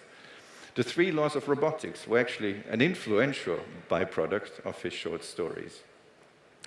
But imagining the future is also designing with your mind. Moving into the 1960s, designers were capturing the potential of revolutionary materials for new shapes, like fiberglass, synthetic foams, plastics to replace wood and sheet metal, and to use color where chrome was needed before. And new drawing techniques, markers, colorful paper gave rise to a new level of artistic expressivity. However, the process behind remained largely the same: a drawing, an elaborate model, and sections to build a full-size prototype by hand. These master sections were then printed on big sheets of paper. Wireframes were made from these sections, first manually and then gradually computerized. These early digital drafting boards looked actually more like the control room than an artist's studio. And this was perhaps not a coincidence, because similar technology was used by the Apollo program at the same time. In fact, never have, or rarely has, popular imagination and cutting-edge design been so closely aligned. This really looked more spaceship than road car. In fact, visionary filmmakers like Stanley Kubrick used the same aesthetic for 2001: A Space Odyssey, released, in fact, the year before the moon landing. And this film was most remarkable for the first believable depiction of artificial intelligence. Unfortunately, HAL 9000, the supercomputer in charge of navigation and mission control, proved somewhat hostile to human interests. George Lucas depicted an altogether friendlier AI in the shape of a helpful robot, a loyal wingman named R2-D2. And as a kid growing up in the 1980s, I was very impressed with KITT, a car that could not only drive itself, but also speak. Level 5 autonomous drive and voice control, actually complicated words that I learned much, much later. Now, all of this to say that while the vision was there, however, apart from smarter and maybe a more advanced look, cars of the 1980s still were far from intelligent. Also, the design process was still largely a manual business. Sketches, a side view, a model. However, more modern materials did influence new solutions, like the flush integrated lamps, for example, and so did aerodynamics. The use of wind tunnels for aerodynamic testing became even more prominent, but still required physical models to evaluate airflow. Now, the real revolution was the onset of digital design tools. Photoshop, of course, 3D modeling software, and visualization completely changed the way we worked in the 2000s. And material science gave new possibilities for shape, inspired by nature, and a growing focus on eco-conscious design. 3D printing is also used for models and components, with illumination now an important design element. And in fact, the first generation iPhone coincides with a complete transformation of interior design, with the arrival of screens and touch screens, and powerful connectivity, bringing navigation and in-car entertainment. Digital modeling, by this time, now became truly usable, allowing our designers to render photorealistic images of their designs. We take that for granted today, but 20 years ago, this was revolutionary. Designers could now make quick changes, visualizing cars from multiple angles. And can you tell the difference to this image here? This is a photograph of the actual prototype, built with computerized milling and additive manufacturing. This enabled the faithful transition from digital to physical. Even the package itself became interactive and fully 3D. Such parametric models, where dimensions and constraints could be easily adjusted, provided more flexibility for packaging. Long gone are the days since hand-drawn side views. So, how do we work today in Pininfarina? Design has become more collaborative and connected than ever. We can now work with our partners remotely and across continents. Design reviews are now fully immersive. We have wall-sized screens and can see shapes in real size and in real time. Digital design tools enable virtual prototyping, reducing the need for models. The engineers and the designers now run simulations for aerodynamics or crash requirements in parallel, therefore saving time. UX and UI design becomes the new frontier. We now need to answer new questions and work in new ways. We not only have to design shapes, but also interaction, motion, and human-machine interfaces.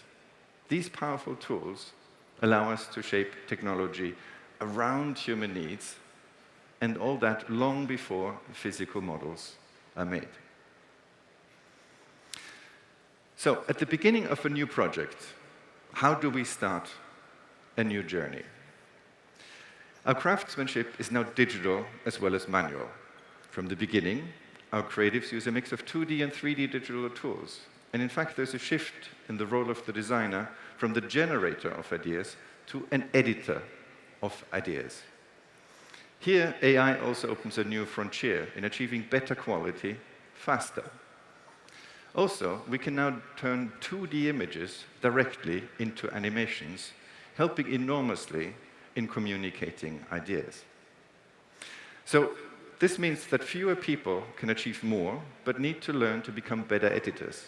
It is more important than ever to select the right solutions and to ask the right questions. In fact, where I find the biggest impact in our workflow is in understanding better who we design for and to anticipate people's needs. Never before was it possible to create hyper-realistic images of our future users with a few text prompts. This is unprecedented and allows us to really put the human back in the center. Now, as we've seen over the last few minutes, many visions from science fiction and art have become today's reality. We have more and better tools than ever, and we use all of them, our hands and our minds. And we're looking forward to more advanced materials and are excited about the promise and challenge of AI and robotics for mobility. And as we keep our minds open and pay attention to a new generation of artists and visionaries for seeds of the future, we will remember to always put the human needs at the center of everything we design. Because at Pininfarina, we believe that design is a method and a mindset. In fact, it is the instrument to humanize innovation. Thank you very much. Thank you, Felix. The next 3 speakers will now lead us through some exciting new developments in electric vehicles. Let us first welcome Andy Lee, CEO of Foxtron, to the stage.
Hello, everyone.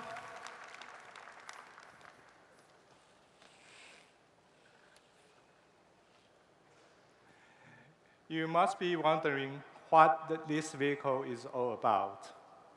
But before I introduce the product, I would like to talk about the company, Foxtron. Foxtron was founded in November 2020.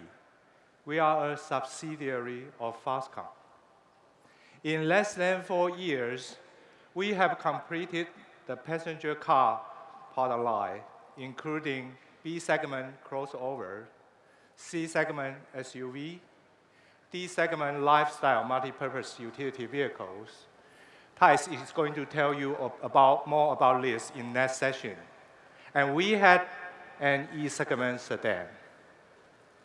In the e-bus product line, we have City Bus Model T and Minibus Model U, which Emma will share more with you later as well. These are the reference vehicles that we are providing to our partners for their customizations. Partners can choose their preferred reference design to customize their car. That's why we call CDMS. Under the modular platform, we are able to combine the hardware module flexibly. With the software-defined EE architecture, we have the capability to update all the major controllers in our car, achieving configurable hardware through software update. And this allows us to continuously improve user experience during the ownership. Additionally, this capability can also be used for vehicle production. Through the centralized controller, we can detect and confirm that each installed controller is properly assembled and functioning correctly. Let's talk about Model C. In Q1 of this year, Model C was launched in Taiwan. The market response was very good. and it quickly has become one of the best-selling electric cars in Taiwan. With the capability and the market track record now, partners from around the world are coming to seek opportunity for collaborations. Today, I'm excited to introduce our first Model C variant for US market. This is the car we have worked on with our partner from the United States. It is tailored for US market. Maintaining the original size and interior space of the Model C, we have enlarged the very cool S-Dot to reduce the wind drag at the front. Additionally, we have optimized the side mirror to further enhance aerodynamic efficiency. With the new design, it gives us a more streamlined and harmonious styling. On the headlights, we have incorporated adaptive driving beam technologies that provides comprehensive illumination in various weather and road conditions. At the charging interface, we have also adopted NACS standard. This aligns the vehicle with the best charging network support in US. In the design for the interiors, we have increased the use of soft touch materials and utilized ambient lighting to create a package suitable for the US market. The new steering wheel design incorporates rollers and physical buttons to make it more intuitive to use. On the central display, we have adopted an independent floating design. This allows us to have a larger and more convenient space in the front cabin. That should always give you a delightful drive. In the user interface, we collaborated with the team in the US to design a UI that meets the needs of the market. I would like to talk some more about this UI. Because the digital experience in the vehicles are very different from other devices, we explore countless concepts and approaches, all leading to the desire for a clear and simple interface.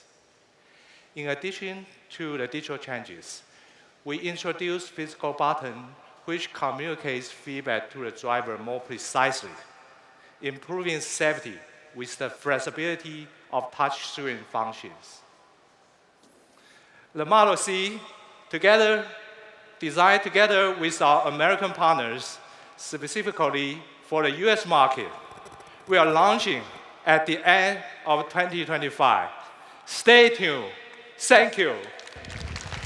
Thank you, Andy. Now, the moment for the first of two EV big reveals. Let's welcome to the stage Emma Lee, Product Planning Administrator at Foxtron.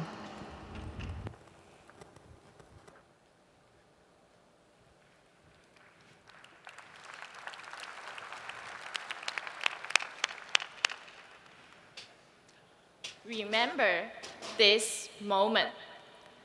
You are at the premiere of a new EV by the Foxconn family.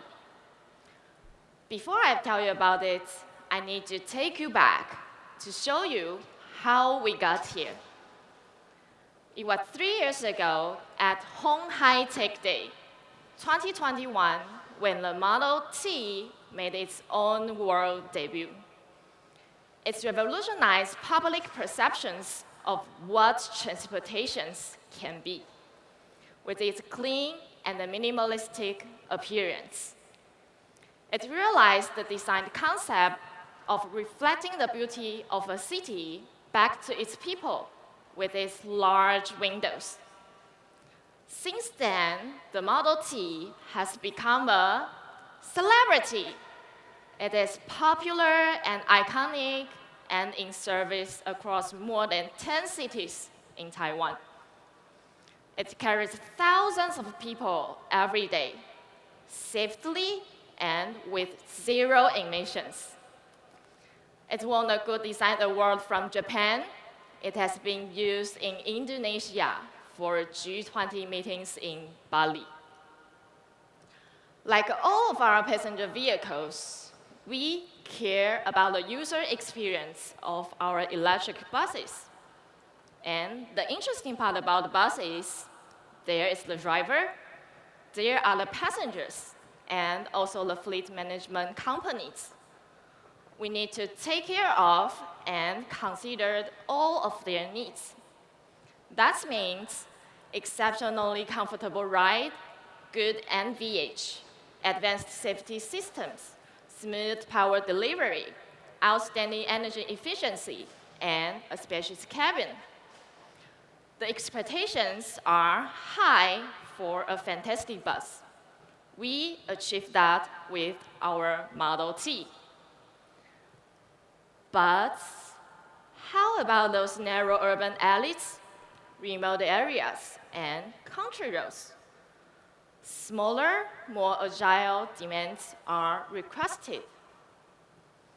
If you thought the Model T was amazing, let me introduce you to its cool cousin.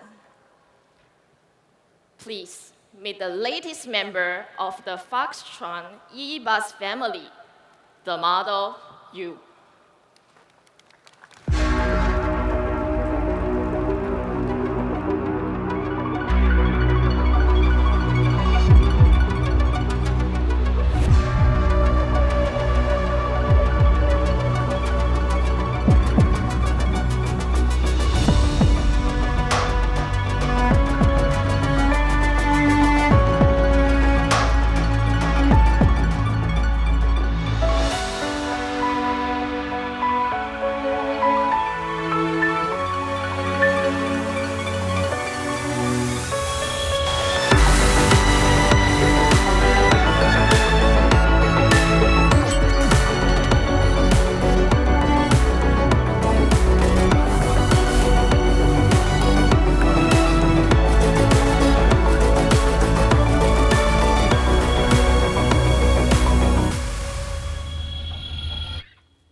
This is the result when flexibilities meet possibilities in a MIDI form.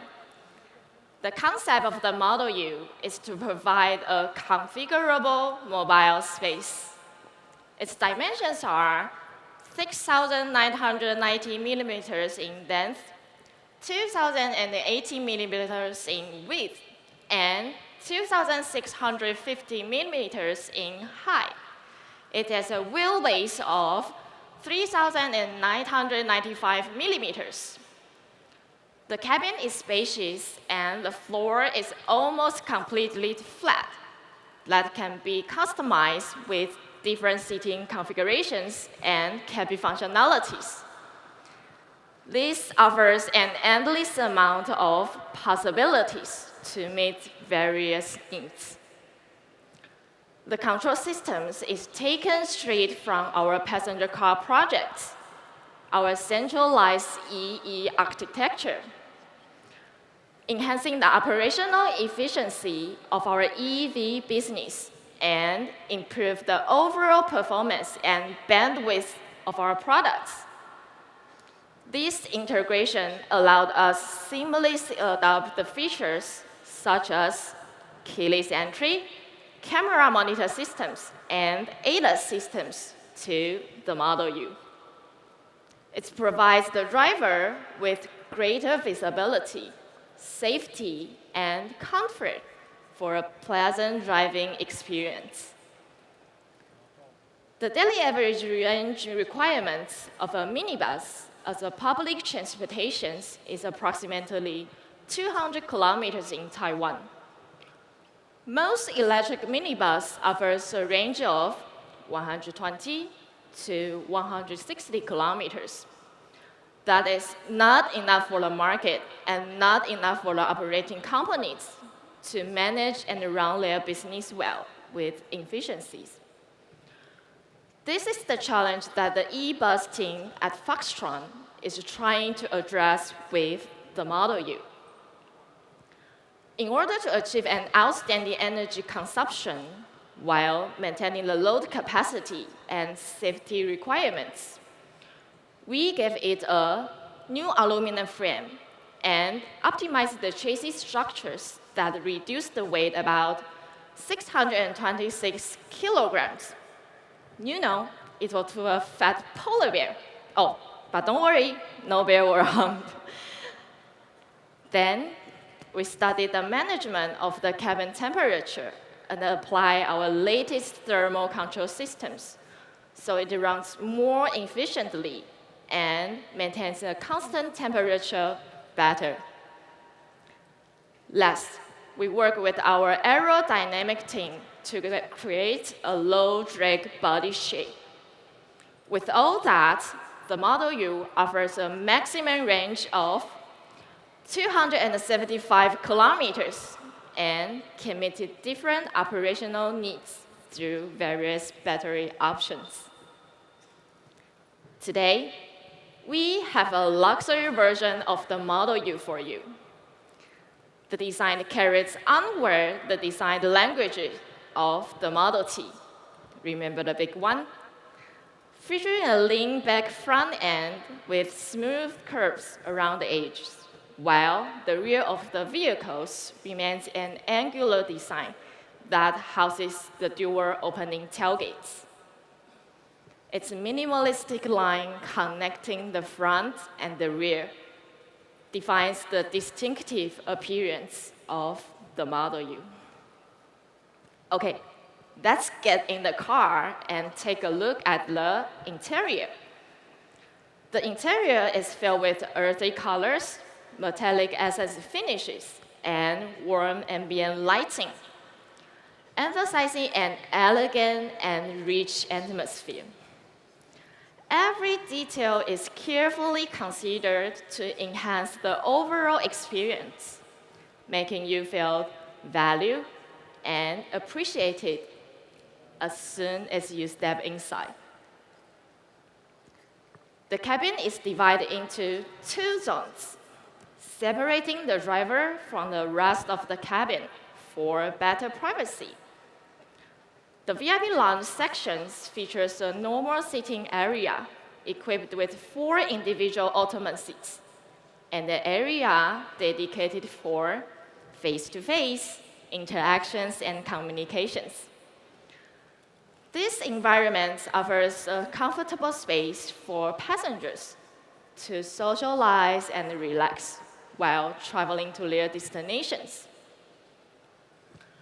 How about an Italian espresso or bubble milk tea? Would you like it? Well, at least I love it. A minibar and a coffee machine is at your service in the Model U. For the driver, a 15.6-inch touchscreen and 12.3 digital meters are there to easily monitor vehicle information and adjust its settings, supporting the driver to provide a comfortable and safe ride.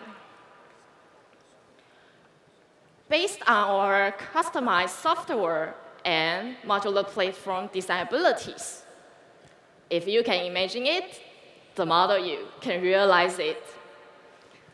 A VIP shuttle or a mobile office? Not a problem. By removing the interior elements and then changing seating arrangement, we then turn it into a 21-seater bus for daily transportation. How about a wellness cape for the A in your DEIA needs? Diversity, equality, inclusion, and accessibility. The Model U can be easy mobility for those who are not so mobile. Maybe you just want an RV that reflects your personality and lifestyle? You bet.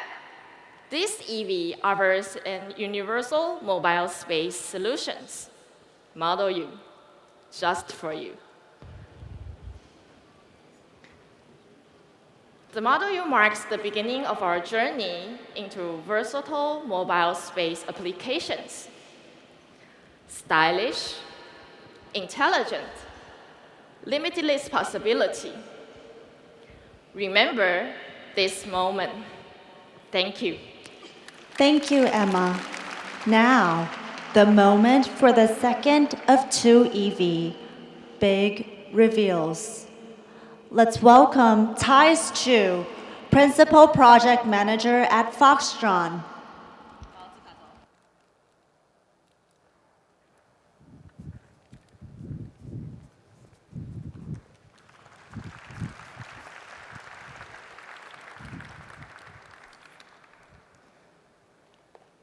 Good morning. It's now time, finally time, for the Model D to reveal itself. But before we go there, I'd like to share just a little bit more about Foxtron, to provide you the background and also the perspective of how we approach our business and product developments. As Foxtron, we are working and operating within the bigger EV vision of Foxconn. And with that, we are an EV platform provider first. And the reason why we want to build reference vehicles is because we want to inspire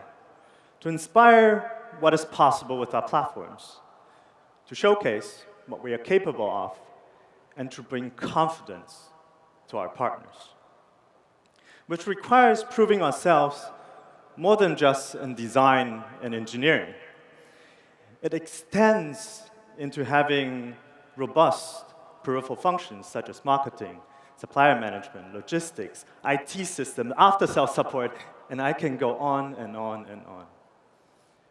But regardless of the requirements, the mission for Foxtron is very, very clear.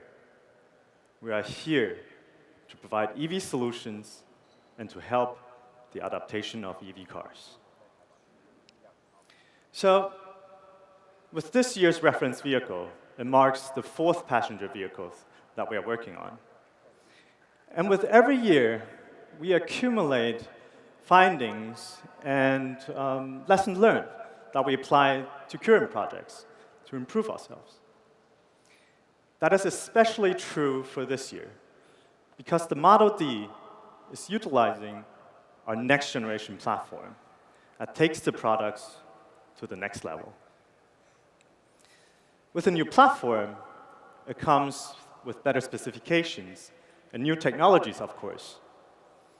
But it really is the user experience that we care about the most, where we spend a tremendous amount of time filtering out the most meaningful contents for the vehicle and to figure out how to design the human-machine interaction. So, what do we care about a D-segment vehicle? That is, honestly speaking, a difficult question to answer, because a D-segment vehicle has so many different purposes, so many different meanings, to so many different people. But for us, we believe to be able to move in comfort, having enough space to handle your dailies, to feel safe and at ease when you're traveling, And on top of that, to become the gateway to unforgettable memories sounds like a very good combination to us. So ladies and gentlemen, please welcome the Model D. From life's first spark, new worlds ignite. The world moves unseen, in silence serene. In every step, a chance to learn. Beyond the limits of space and time. We lead the way, guiding each new day.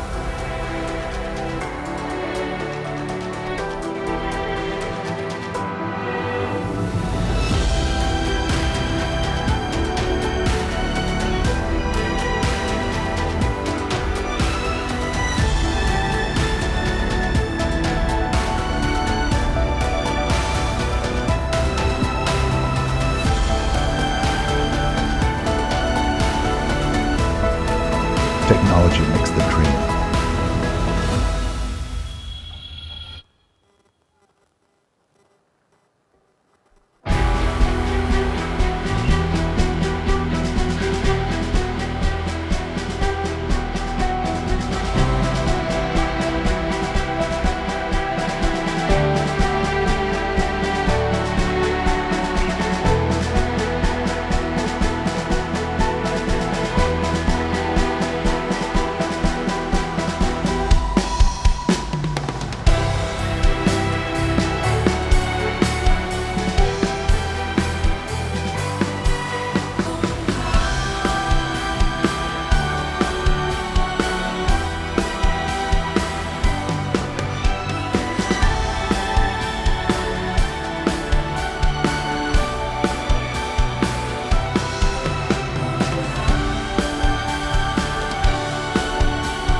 Just look at the car.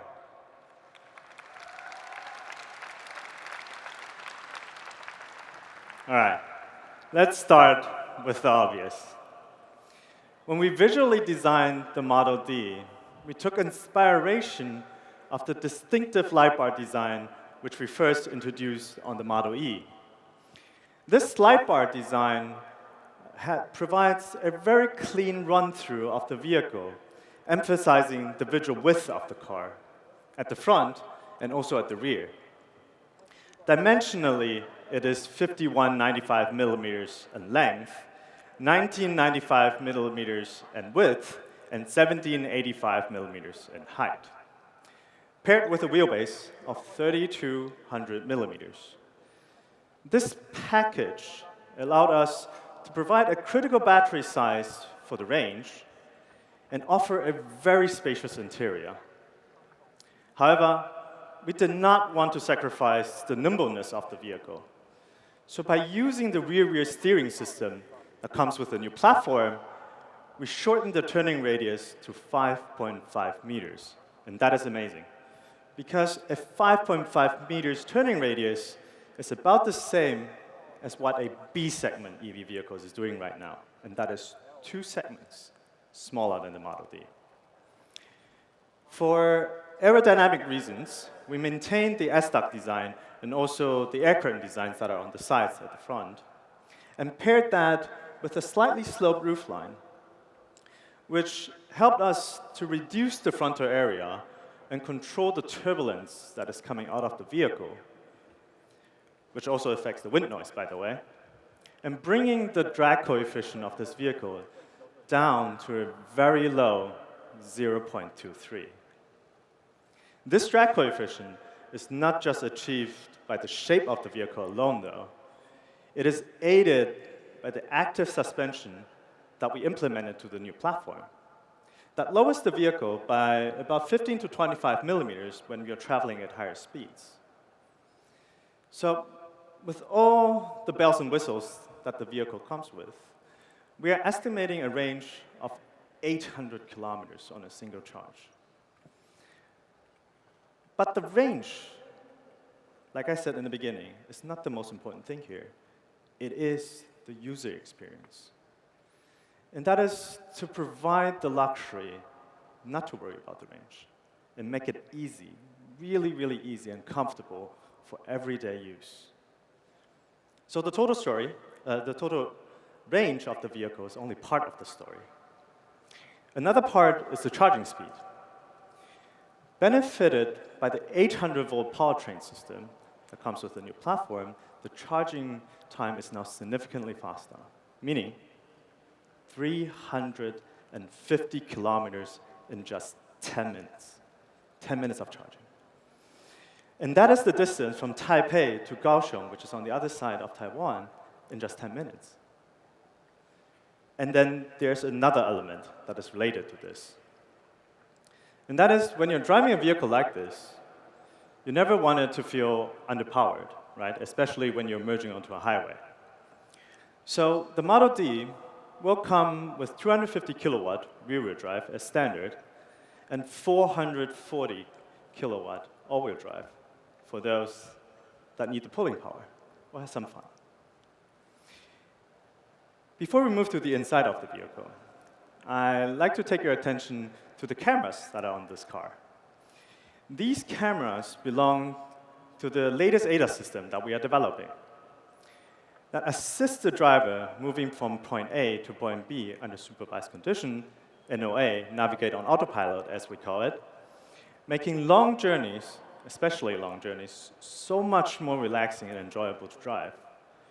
Or sometimes we can say to be driven in, depending on your definition. So, as the door opens and getting ready for us to step inside, the vehicle drops to its minimum height again, which is another function that is related to our active suspension. Once you're inside the vehicle, you'll quickly realize that we developed a whole new user interface. This UI, crucially, includes the new connected app control function, meaning the possibility to pair personal devices to the vehicle and interact with it through those. It's a little bit like bringing your own tech to the vehicle, and that is especially useful for the people sitting in the rear. That, of course, includes functions such as digital keys, stored vehicle settings, preferences, music control, AC control, seats adjustment, seats ventilation, navigation. I could go on and on and on. The list is very long. But the list doesn't stop here, and it probably won't never stop, because new functions can always be added on later through the OTA service that is available with this platform. And all this is made possible because of the synchronization between our UI, centralized EA architecture, and the platform. And again, it's all about building up to the user experience that we like to offer. Last, but not least of this vehicle, are the seats. The Model D will come with different seats later and different configurations.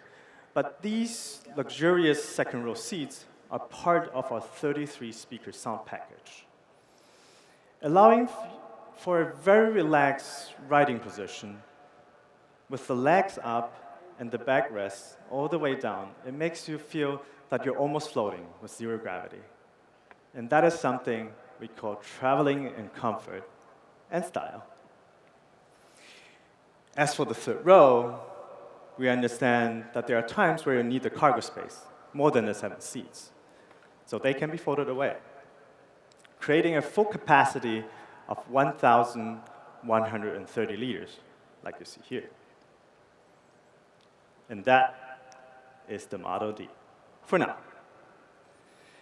With the developments it will still go through, we urge ourselves to make it a product that is as much as possible focused on the user.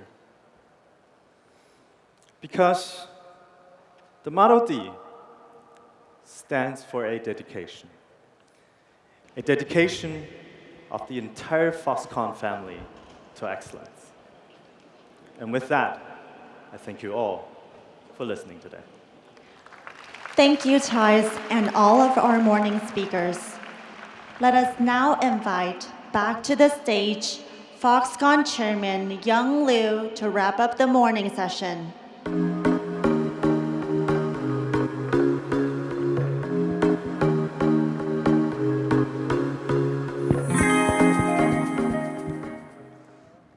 今天早上的秀，大家觉得精不精彩啊？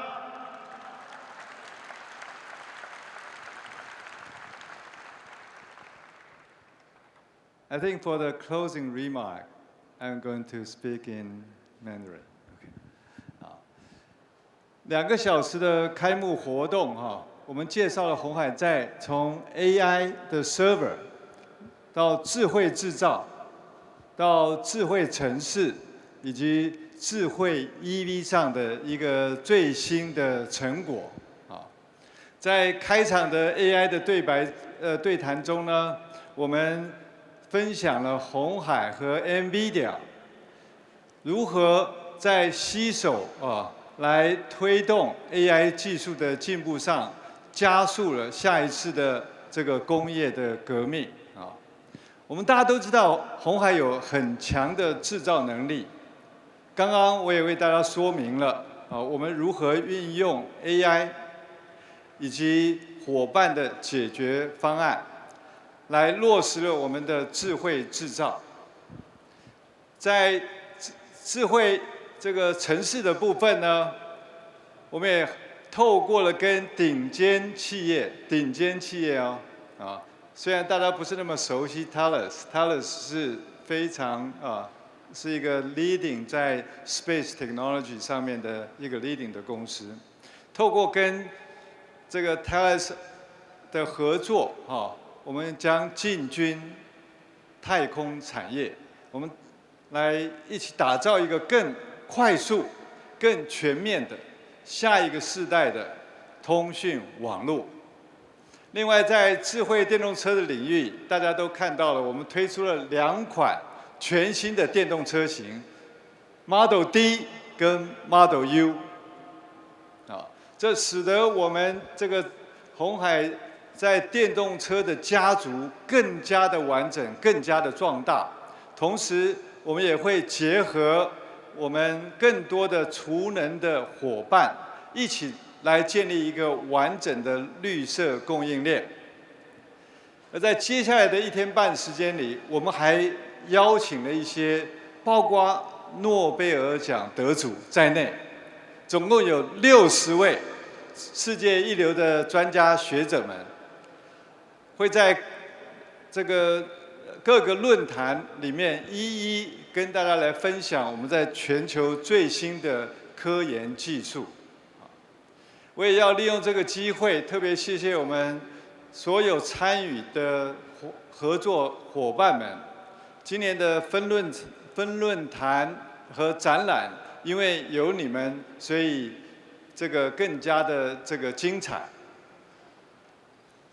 同时，我也要感谢我们的团队们，包括鸿华先进，以及投入电池、电机、电控，还有这个软体以及 IC 设计的同仁们，经过过去3年的打拼，充分的展现出来鸿海集团 time to 这个 market， 还有 time to cost 的鸿海速度。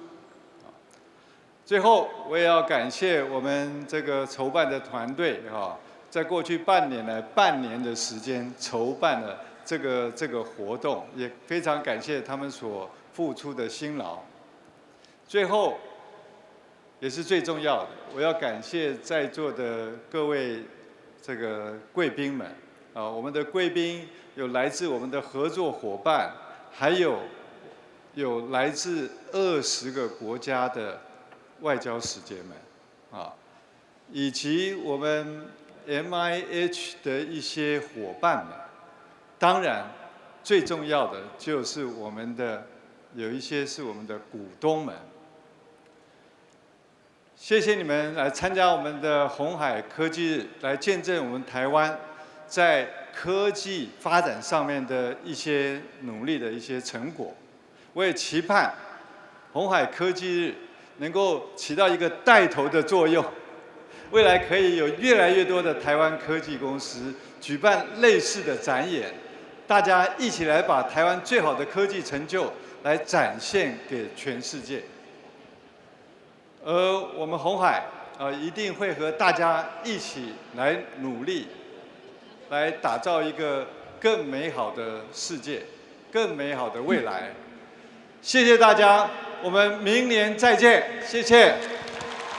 Thank you, Chairman Liu, and all our distinguished guests. We invite you to enjoy the specially prepared meals in the dining area. And after that, please feel free to explore the exhibition. Thank you for your enthusiastic participation this morning. We look forward to seeing you again next year. Thank you.